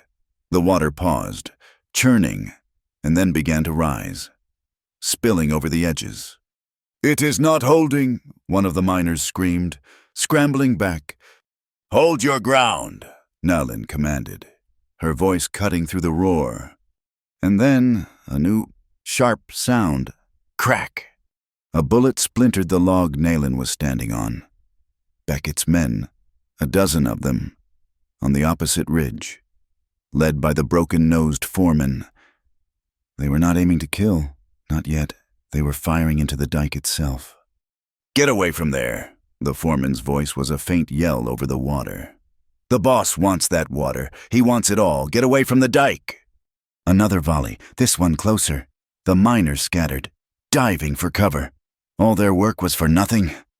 Back in Red Hollow, the first tongue of the flood hit the main street. It was not the wall Elijah had feared. Not yet. Nalin's dike was holding, however briefly. But this was a river, 6 feet deep, flowing where a street had been, carrying wagons, barrels, and the debris of their lives. Elijah was at the end of the street, with Gable, Henderson, and a dozen other men, piling sacks of flour and grain. The wall was useless. The water was simply flowing around it. "It is too much," Henderson yelled, as a log smashed into their wall, breaking it apart. The culvert, Elijah saw it, a large, iron-grated drain at the far end of the street, built to handle the spring rains, but now hopelessly jammed with debris from the flood. If he could open it, it would create an outflow, a release, anything to lessen the pressure. He waded into the current, his feet sinking in the thick, pulling mud. The water was at his chest, cold and powerful. He reached the culvert and began tearing at the logs, the branches, the dead animal that were blocking it. His left arm was useless, a fiery anchor. He was working one-handed. He pulled a large branch free. The sudden shift in the current, combined with the slick, treacherous mud under his boots, was too much. His feet went out from under him. He was gone, pulled by the current, tumbling, his head under the brown, foul water. He could not find his footing. He was drowning in the middle of the street. He surfaced, gasping, 10 yards downstream. The current was pulling him toward the edge of the wash, where the water fell away in a new 20-foot waterfall. He heard his name, a sharp, high cry. "Elijah!" A rope snaked through the air. It landed on his chest. He grabbed it, his good hand closing, his fingers raw. He looked up. Nalin, she was on the roof of the mercantile, silhouetted against the gray. Storm-racked sky, her body braced. She had come from the dike. She had seen. He looked at the rope in his hand. He looked at the knot, the loop she had thrown. He recognized it. It was not her knot. It was his. The taut line hitch he had tied to the juniper tree, the anchor that had held her. She had cut it free. She had brought it. The cycle. It was complete. He held on, and she pulled. She was not strong enough to pull him from the water, but she was strong enough to be his anchor. He found his feet, the rope a rigid, stabilizing line in the chaos. He was stable. He did not let go. He looked at her, his heart a hammer in his chest. He nodded. She nodded back. He used the rope as a guide, hand over hand, and pulled himself back, against the current, to the culvert. He braced himself, the rope still a safety line, and heaved. The iron lever for the emergency grate was stiff with rust. He threw his entire, desperate weight against it. With a groan of tortured metal, the grate opened. A massive new torrent of water was sucked out of the street, down into the earth. The level of the flood on the main street dropped, by a foot, then 2. It was not saved, but it was a reprieve. From the roof, Nalin saw the fight at the dike had moved. The gunmen were coming down the hill, toward the town, toward her, and behind them, on the high ridge. She saw a new, smaller flash. Beckett, trying to blast the dike clear, his own dynamite now his enemy. The crowd in the street saw it. Too. They saw Elijah, the man they called a traitor, save them. They saw the culvert open, and in the same moment, they saw Beckett's men, red armbands bright, firing down at them from the head of the town. "They are shooting," Henderson screamed, as a bullet chipped the wood by his head. The realization hit them all at once. The flood, the fire, the gunmen. It was all one thing. It was Beckett. He was not just a thief, he was a lunatic, trying to drown them all. The crowd, which had been scared, became something else. It became angry. Sheriff Gable saw it. He saw the townsfolk picking up rifles, pieces of wood. He saw the mail carrier, Jessup, standing beside him, holding his federal warrant. He saw Elijah pulling himself from the water, still holding Nellen's rope. He saw Nolan on the roof, knocking an arrow. He made his choice. He pulled his revolver, but he did not aim it at Beckett's men.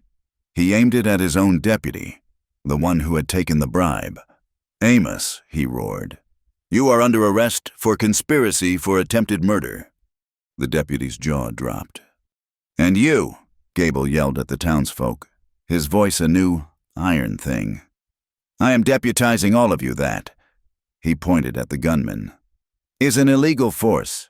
They are impeding a federal investigation, and they are trying to murder this town. Stop them." The battle for Red Hollow began. It was not a battle. It was a rout. The dozen gunmen, caught between Nolan's silent, deadly arrows from above, and a wave of 60, enraged, armed townsfolk from below, threw their guns down.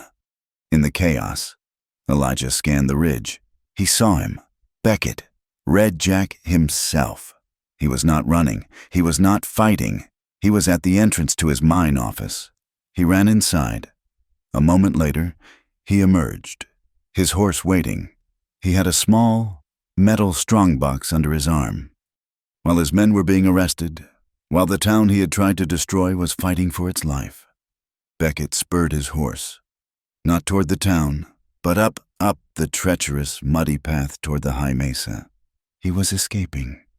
Elijah pointed, his good hand still wrapped in the rope. "Coming up, Nayland." She saw him. She raised her bow. A long, impossible shot. In the driving rain, she loosed the arrow. It flew, a whisper of vengeance. But the range was too great. The wind was too strong. It clattered harmlessly off the rocks, 50 feet behind Beckett's horse. He was gone. Elijah stood in the middle of the ruined, flooded street, the water swirling around his knees. They had won. The town was safe. The rain was already lessening. But the snake was loose, and he was carrying all the venom. The horses were half maddened by the thunder and the smell of ozone, but they went. Elijah, Nolan, and Old Crow rode in a desperate, muddy gallop, pushing the animals up the slick, treacherous trail that led to the high mesa. The town was behind them, a chaos of receding water and shouting men, but their focus was singular. Ahead, a single, frantic set of horseshoe prints cut deep into the mud. "He knows this trail," Elijah yelled over the wind, his voice hoarse. "He is running for the high pass. He thinks he can make it to the next territory." "The path is a snake." Old Crow called back, his voice surprisingly strong, his ancient form secure in the saddle, "and the storm is its keeper. He will not pass." Old Crow was right. The high mesa was not a refuge. It was a judgment seat. When they broke free of the canyon, they entered a world of flat, wind-swept slick rock, a plateau where the storm was born. The wind was a solid, horizontal force, trying to peel them from their saddles. The rain was ice. They found him, cornered. His horse, its leg broken, lay on the rocks, a silent testament to a panicked ride. Beckett was on foot, scrambling, a small, dark figure against a massive, bruised sky. He had reached a promontory, a finger of rock that jutted out over the chasm, a sheer drop of 2,000 feet on 3 sides. It was the end of the line. They dismounted, their movements slow, deliberate, their rifles held loosely. They were not hunters, not now. They were witnesses. Beckett turned, his fine coat torn, his face a mask of mud and terror. In his one hand, he held his revolver. In the other, the small, metal strongbox. "That is far enough! Cain!" he screamed, his voice thin and shrill against the wind. "One more step, one more, and I send this box to hell." He pressed the muzzle of his revolver against the lock of the strongbox. "All of it. All your proof, the maps, the ledgers gone. You will have nothing."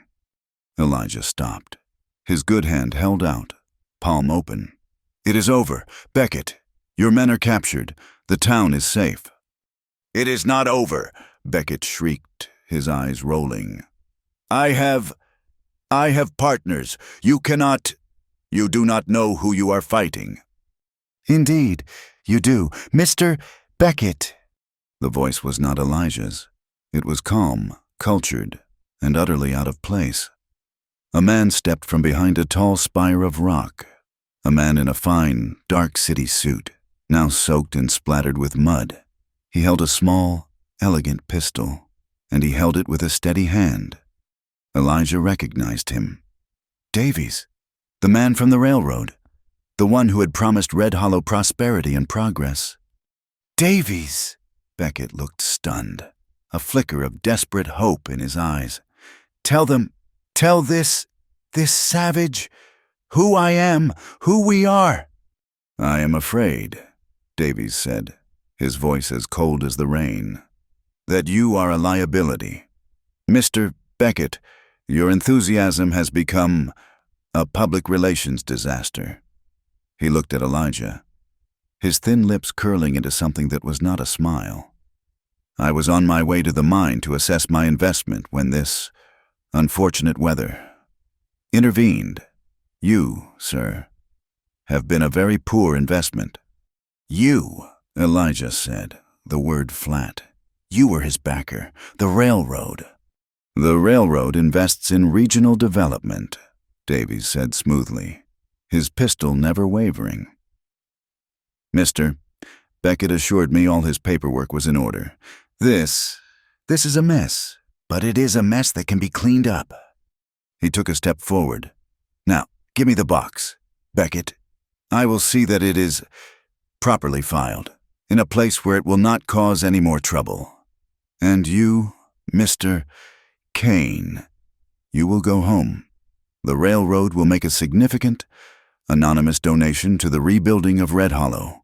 We can all forget this unfortunate incident ever happened." Beckett, seeing his chance, scrambled. "That is right, Cain. You hear him, the railroad. You cannot fight the railroad. Give me safe passage. Give me—" Elijah looked at Nayland. Her face was stone. He could feel the rage coming off her, cold and clear. He looked at Davies, the face of a deeper, cleaner corruption, the kind that did not use dynamite, but paid for it. Nayland began to speak. It was not English. It was a low, rapid torrent of Apache, her voice rising and falling with the wind. She was gesturing, her hand not on her bow, but moving in the air, pointing at the sky, at the chasm, at Davies. She was telling a story, a curse, a prayer. He did not know. "What?" Beckett's head snapped to her. "What is she saying? Shut her up!" "Cain!" Davies, too, was distracted. His eyes and his pistol wavered for a fraction of a second, drawn to the strange, charismatic spectacle of the woman who was seemingly calling down the spirits of the storm. It was all the time Elijah needed. He was not aiming for a man. He was aiming for the truth. His revolver was in his hand, the one he had retrieved from the mud of Red Hollow.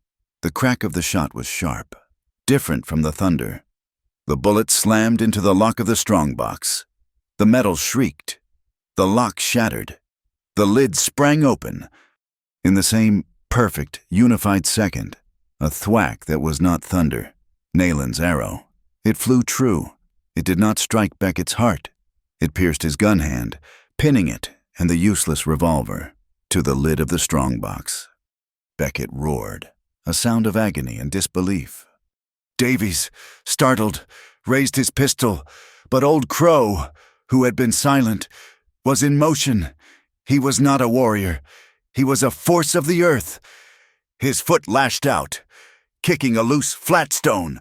The stone skittered across the slick rock and struck Davies's fine, leather boot. It was not a disabling blow. It was an insult. Davies hopped, his dignity vanishing, his shot going wild. Elijah lunged, not for Beckett, but for the box, for the papers that were already beginning to scatter, caught by the wind. And the sky, the final, impartial referee, made its move. A bolt of lightning struck, not them, but 100 yards away, striking the very edge of the mesa. The thunder was not a sound. It was a physical blow, a deafening explosion that struck them in the chest. The world went white. The entire plateau shuddered. The narrow promontory where Beckett was screaming, the rock on which he stood, already weakened by the blast and the storm, gave way, a sound, like a giant's sigh, and a 10-foot section of the cliff edge simply fell. Beckett vanished. Elijah, his hands full of wet papers, scrambled to the new, raw edge. Beckett was not gone. He was there, 10 feet below, his fall broken by a narrow, newly sheared ledge. He was alive, his legs dangling over the 2,000-foot drop, his good hand clinging to a crack, his other hand a ruin of blood and splintered arrow. "Help me!" he shrieked, his face a white mask of pure terror. "Cain, do not let me fall for the love of God! Help me!" Davies was frozen, his pistol dangling, forgotten. Naylin was at the edge, her bow hanging, her face grim. Elijah looked down. He saw the man who had burned the town, the man who had stolen the water, the man who had tried to drown them all, and he saw a man who was about to die.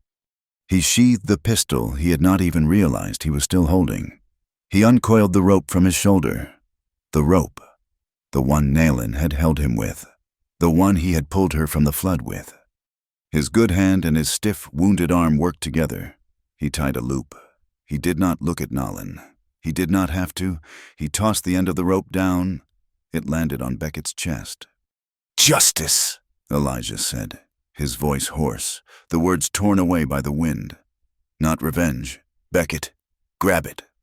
Beckett seized the rope with his good hand, sobbing, I cannot. "Grab it," Elijah roared. He braced himself, his boots sliding on the slick rock, his left arm a sheet of agony. I cannot pull him," he grunted. Naylin was beside him. She grabbed the rope. Old Crow was beside her. He, too, grabbed the rope. The three of them. The scout, the Apache woman, the old man. They set their feet. "Now," Elijah said. They pulled. They heaved. They dragged Beckett, sobbing, scraping, and bleeding, over the raw edge of the cliff. He collapsed onto the slick rock, a broken, weeping pile of mud and ruined ambition. As he fell, Davies moved. His nerve had returned. He turned and sprinted, running, not for his pistol, but for the trail, for escape. "He is getting away," Elijah yelled, staggering, his lungs burning. But the trail was not empty. Sitting on their horses, blocking the path, their slickers dark with rain, were Sheriff Gable and 2 deputies. They had followed. They had seen. Mr. Davies. Gable's voice was a new, cold iron, a sound Elijah had never heard from him. "I believe you have a federal warrant to answer for, not to mention a few local ones, starting with conspiracy to commit murder." Davies stopped. His shoulders, in his fine, ruined suit, slumped. It was over. Elijah stood on the summit, the wind still howling, but the rain, finally, was easing. It was fading to a drizzle. He walked, his legs shaking, to the broken strongbox. He knelt. The papers were a sodden mess, but they were there. The forged hydrological map, its lines running with water.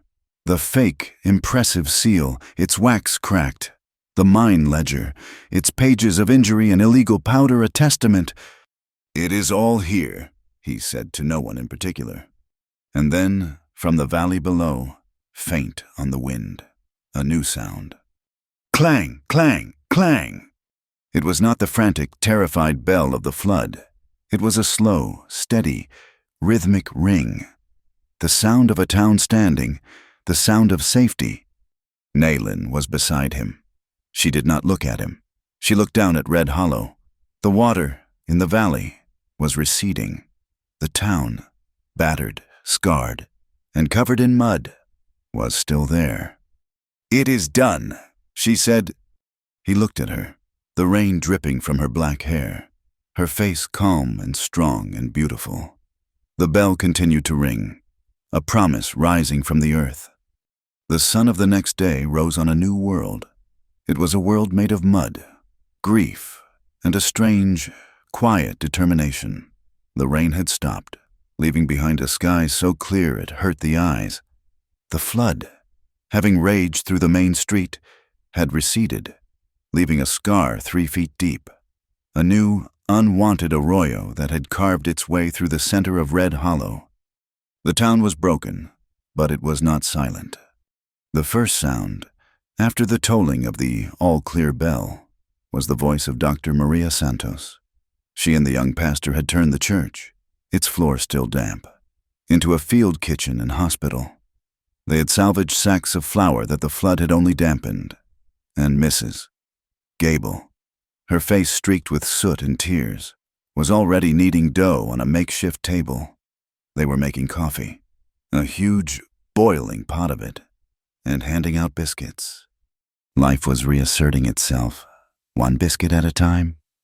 The men, led by a silent, grim Elijah, were at the head of the street, not with sandbags, but with shovels. They were not just digging out, they were rebuilding the dike, this time with a grim, shared knowledge. Henderson, the farmer, his face no longer pale with fear but set with a hard resolve, was organizing the teams. "We do not just patch it," he said, his voice loud. "We build it right. We build it to last." The prisoners, Beckett, Davies, and the dozen gunmen were in the reinforced jail, under the watch of Jessup, the mail carrier, who was polishing his federal badge as he guarded the door. That afternoon, in the muddy square, what was left of the town gathered. Sheriff Gable, his uniform surprisingly clean, stood on the porch of his office. He did not look like a man in charge. He looked like a man about to be judged. I have words to say," he began, his voice cracking. He took off his hat. "I was a coward. I took money." A gasp went through the crowd. "I took money from Beckett because I was afraid of him, and because I was greedy. I was afraid of the change he brought, and I was afraid of standing against him." He looked out at the faces. Maria's, hard and unforgiving. Henderson's, marked by a new, cold strength. "My cowardice," Gable continued, his voice shaking.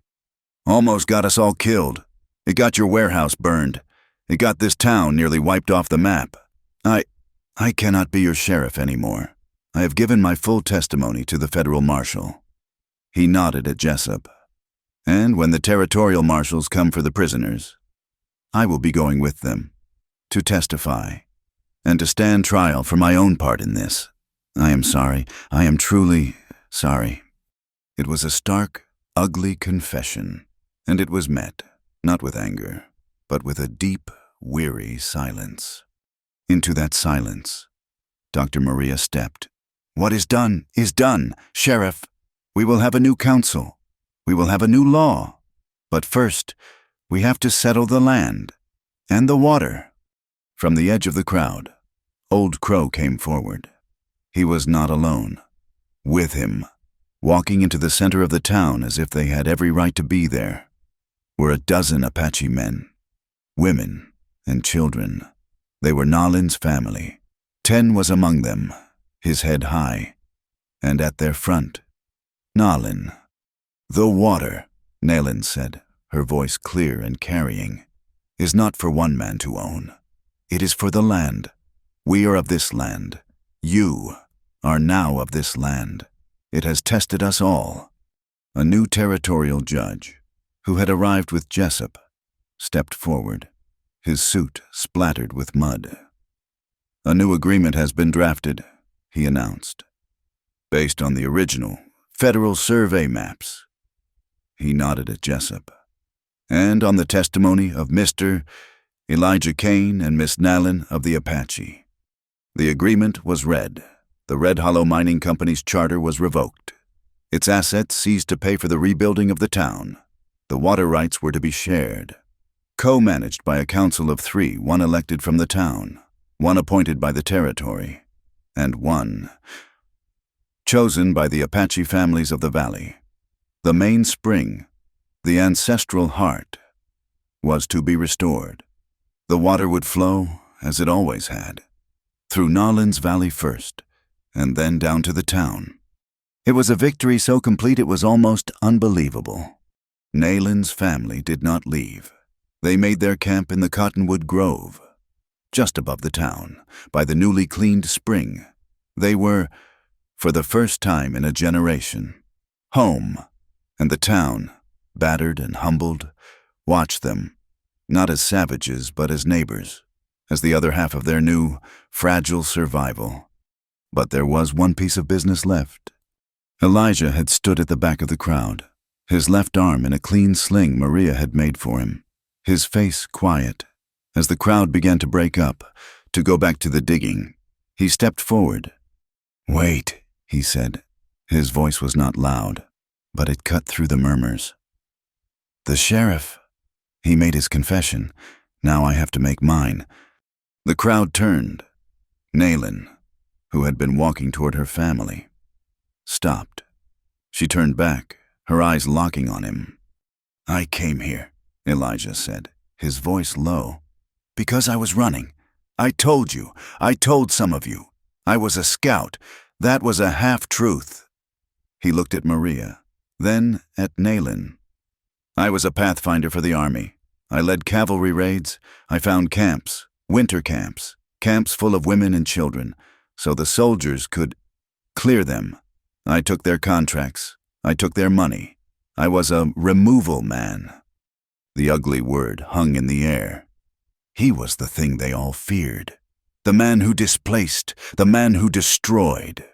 The last one," he said, his good hand clenching. "I led them to a camp on the Cimarron. It was wrong. I walked away. I came here to be quiet, to be no one, to haul freight and to let the dust cover what I had done. I stood by. I watched Beckett.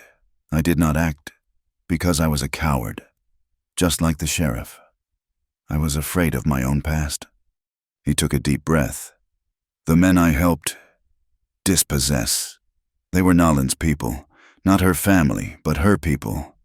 I helped do this. I cannot undo it. I cannot bring back the dead. I cannot unburn the camps." He looked straight at Nalin, a public confession, just for her. "But I am done hiding," he said. "I am a guide. That is what I am. And from today, I will guide. But I will not guide soldiers.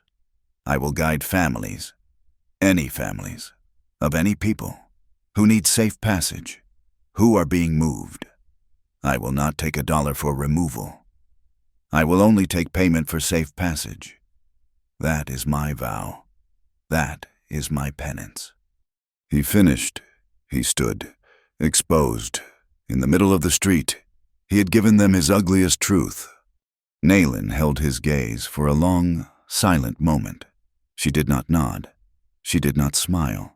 She simply accepted. She saw him, whole, and she did not turn away. She turned, then, and walked to her family's new camp. The rebuilding took a week. The town, which had been a raw wound, began to scar over, to heal Mrs. Gable. No longer a quiet widow, was a force of nature, directing the rebuilding of her boarding house. Henderson was elected, by a unanimous vote, to be the town's representative on the new water council. One afternoon, Elijah was helping to set the timbers for a new, stronger wooden bridge, his one good arm doing the work of two. He looked up, toward the cottonwood grove. Nalin was there, at the entrance to her family's central lodge. She was hanging something from the doorframe. He walked closer. He did not want to intrude, but he had to see. It was the knot, the double heart, the two loops of leather, intertwined, the one she had taught him in the storm. She was hanging it in her own doorway, a reminder, not of him but of the principle, a bond that is chosen, a tie made in free will, bound by honor. He stood there, watching. She saw him. She did not wave. She just looked at him, and then at the knot. It was an invitation, an acknowledgement. He heard laughter. The two children they had rescued from the cliff were playing by the new bridge, in the mud. They were singing a new song, one they had made up. It was a nonsense song, but he caught the words. The flood came down. The mountain broke. The rope man pulled. The rock girl held. The water's gone. The bell rang true. A new memory, a new story. That evening, the first real sunset since the storm. He walked. He did not know where he was going, but his feet took him up the high trail, the one that led to the mesa. She was there, sitting on a flat rock, the one that overlooked the entire healed valley. The water was a silver ribbon, flowing from the spring, past her camp, and down to the town. He sat, not too close, but not too far, on a rock nearby. His arm ached, his heart was full. For a long time, they said nothing. The air was clean, washed, and the red cliffs were a deep, peaceful crimson. "The children," he said, his voice quiet. "They made a song." "I heard," she said. "They sing it too loudly, but the tune is good." A comfortable silence fell. It was not empty. It was full. It was full of everything they had been through. The fire, the water, the blood, the trust. "You spoke your truth," she said, not looking at him, watching the sun. "I did," he said. "It was a heavy truth," she said. "It was." He agreed. "We all have heavy truths. Cain," she said. "The land does not care. It only cares what you do next." He looked at her, at the profile of her face against the dying light, the strong nose, the firm chin, the eyes that saw everything. He felt his own past, the weight of the scout. Finally, and for the first time, begin to lift. It was not gone. It would never be gone, but it was no longer his master. "Well," he said, trying to find a word for the feeling, "the water is flowing." "Yes," she said, "it is." The sun dipped below the horizon, and the first star came out. He did not reach for her hand. She did not lean her head on his shoulder. They just sat, two people on a rock, watching the world heal. It was enough. The first new moon of the harvest season was a sliver of silver in a clear, cold sky. The ground was no longer mud, but firm earth. The scars in the land were still there, but the air smelled of piñon smoke, roasting corn, and a new, fragile peace. Down in the rebuilt square, the town of Red Hollow was holding a celebration. It was not a grand affair. It was a water and harvest Thanksgiving, as the young pastor had called it. But it was more than that. It was a statement. For the first time, the fires in the square were not just for the townsfolk. On the west side of the square, a long table, built from salvaged lumber, was piled high with misses, Gable's bread, potato stew, and apple pies. A fiddler, his instrument saved from the flood, was scraping out a thin, cheerful tune. On the east side, by the cottonwoods, Nalen's family had their own fires. The smell of roasting rabbit and corn cakes filled the air. and from the shadows came a sound that Red Hollow had only ever heard as a threat, the steady, heartbeat rhythm of an Apache drum. People were hesitant at first. The townsfolk stayed by their tables, the Apache by their fires. But the children, the ones who had been rescued, the ones who had learned the new song, they did not see a line. The little girl Elijah had pulled from the cliff ran, laughing, her hands full of a biscuit, toward Ten, who was holding a new, finely carved bow. She offered him the biscuit. He, in a gesture of profound, 16-year-old solemnity, offered her a piece of his corn cake. The line blurred. Henderson, the farmer, his face weathered and strong, walked over to Old Crow. He held out a tin cup of cider. The old man looked at him, his eyes clear, and accepted it. He took a sip, nodded, and offered Henderson a piece of dried, smoked meat in return. The fiddler, feeling the new rhythm, began to slow his tune, to match his upbeat jig to the steady, earthy pulse of the drum. The two melodies did not fight. They found a new, strange harmony, a sound that was neither, and both. It was the new sound of the valley. Elijah watched from the porch of the rebuilt mercantile. His arm was out of the sling, though a long, puckered red scar ran the length of his forearm. A permanent reminder. He had a new shingle hanging over what had been the alley. It was simple, the letters burned into the wood. Elijah Kane, Pathfinder and Guide, flood warnings. He had a new purpose. He was no longer just hauling freight. He was reading the sky, charting the new watercourses, setting up warning posts in the high canyons. He was a man who, having seen the worst a flood could do, had made it his business to be the first to know its secrets. He saw Nalin. She was not in the center of the celebration. She was at the edge, near the creek, with a small group of children. 2 were from her own family, but 3 were from the town, including the young boy they had saved. She was not teaching them to fight. She was teaching them to see. She was pointing to the sky, to the way the clouds gathered over the far peaks, to the way the wind bent the tops of the cottonwoods. She was giving them the knowledge of the land, the language of the weather. She was teaching them to read the signs, so they would never be trapped by a storm again. Their new lives were taking root, intertwined with the town and the land, separate but no longer opposed. The next morning, the sound of hoofbeats and jangling metal filled the square. The territorial marshals, 2 of them, hard, lean men, were leading a chain gang. Beckett, Davies, and the broken-nosed foreman were manacled, their fine suits and red armbands replaced with drab prison canvas. They looked gray and small in the bright morning light. Beckett, his hand crudely bound, his eyes hollow with rage, looked at Elijah, who was standing on the porch. This is not over. Kane, he spat, his voice a hoarse croak. You cannot do this, the railroad. The railroad, the lead marshal said, not unkindly, has already forgotten you. Son, they paid a fine, a big one, compensation for the town, for the native families. He nodded at the federal charter Jessup was holding. They are paying for this town to be rebuilt, on the condition that their name is never, ever associated with you again. You are just a bad investment. Davies did not speak. He just stared at the ground, a man whose entire world of paper and influence had evaporated. They were led away, down the new path, toward the coast, toward a trial and a prison.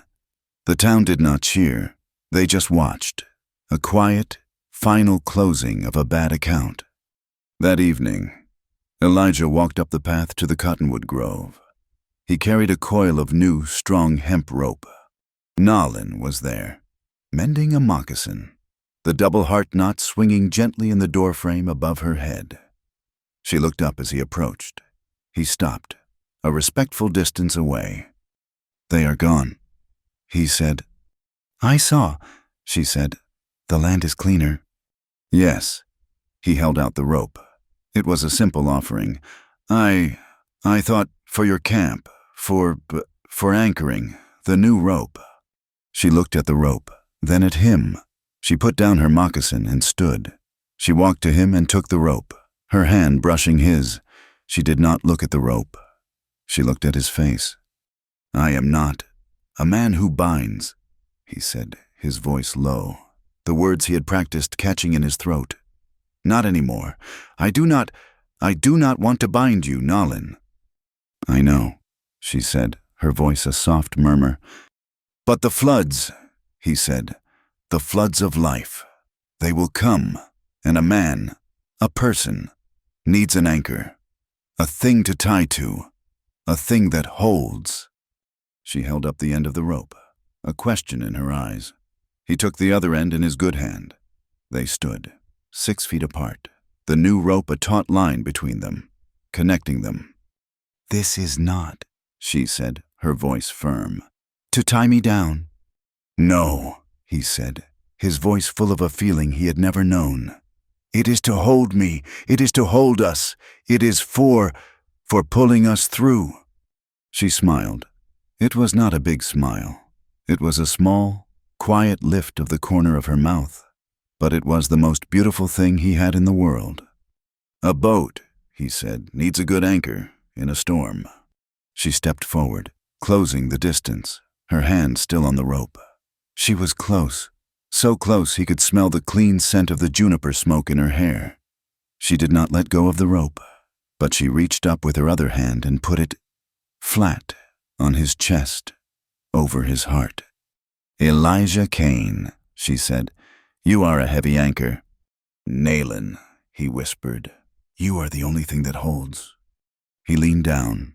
She tilted her head up. His lips met hers. It was not a kiss of fire or passion. It was a kiss of quiet and of promise. It was as real as the rock under their feet, and as warm as the first sun after a storm. It was a gentle, slow press, a vow made without words. It tasted of hope. When they parted, the sun was gone, and the sky was full of stars. The sound of the restored creek, flowing in its ancient path, was a quiet song in the darkness. The knot she had made, the double heart, dangled in the doorframe, a dark shape against the night. The new order, built on the roots of the old. The West was still a wild, hard land. It always would be. But here, in this valley, under the red mesa, 2 people and 2 families had found a way. He did not let go of his end of the rope. She did not let go of hers. "When the flood comes again," she said, her voice a promise in the dark. "I know," he said, his heart full. "We will tie another knot, together." Thank you so much for listening to our story. We would be mighty grateful if you would let us know in the comments where you are listening from. It is always a pleasure to see how far these tales travel. If you enjoyed yourself, please consider subscribing to Wild West Tales. And maybe like this video. And if you really want to help an old storyteller out, hit that hype button, so this story can be heard by even more folks. We will see you next time on the trail.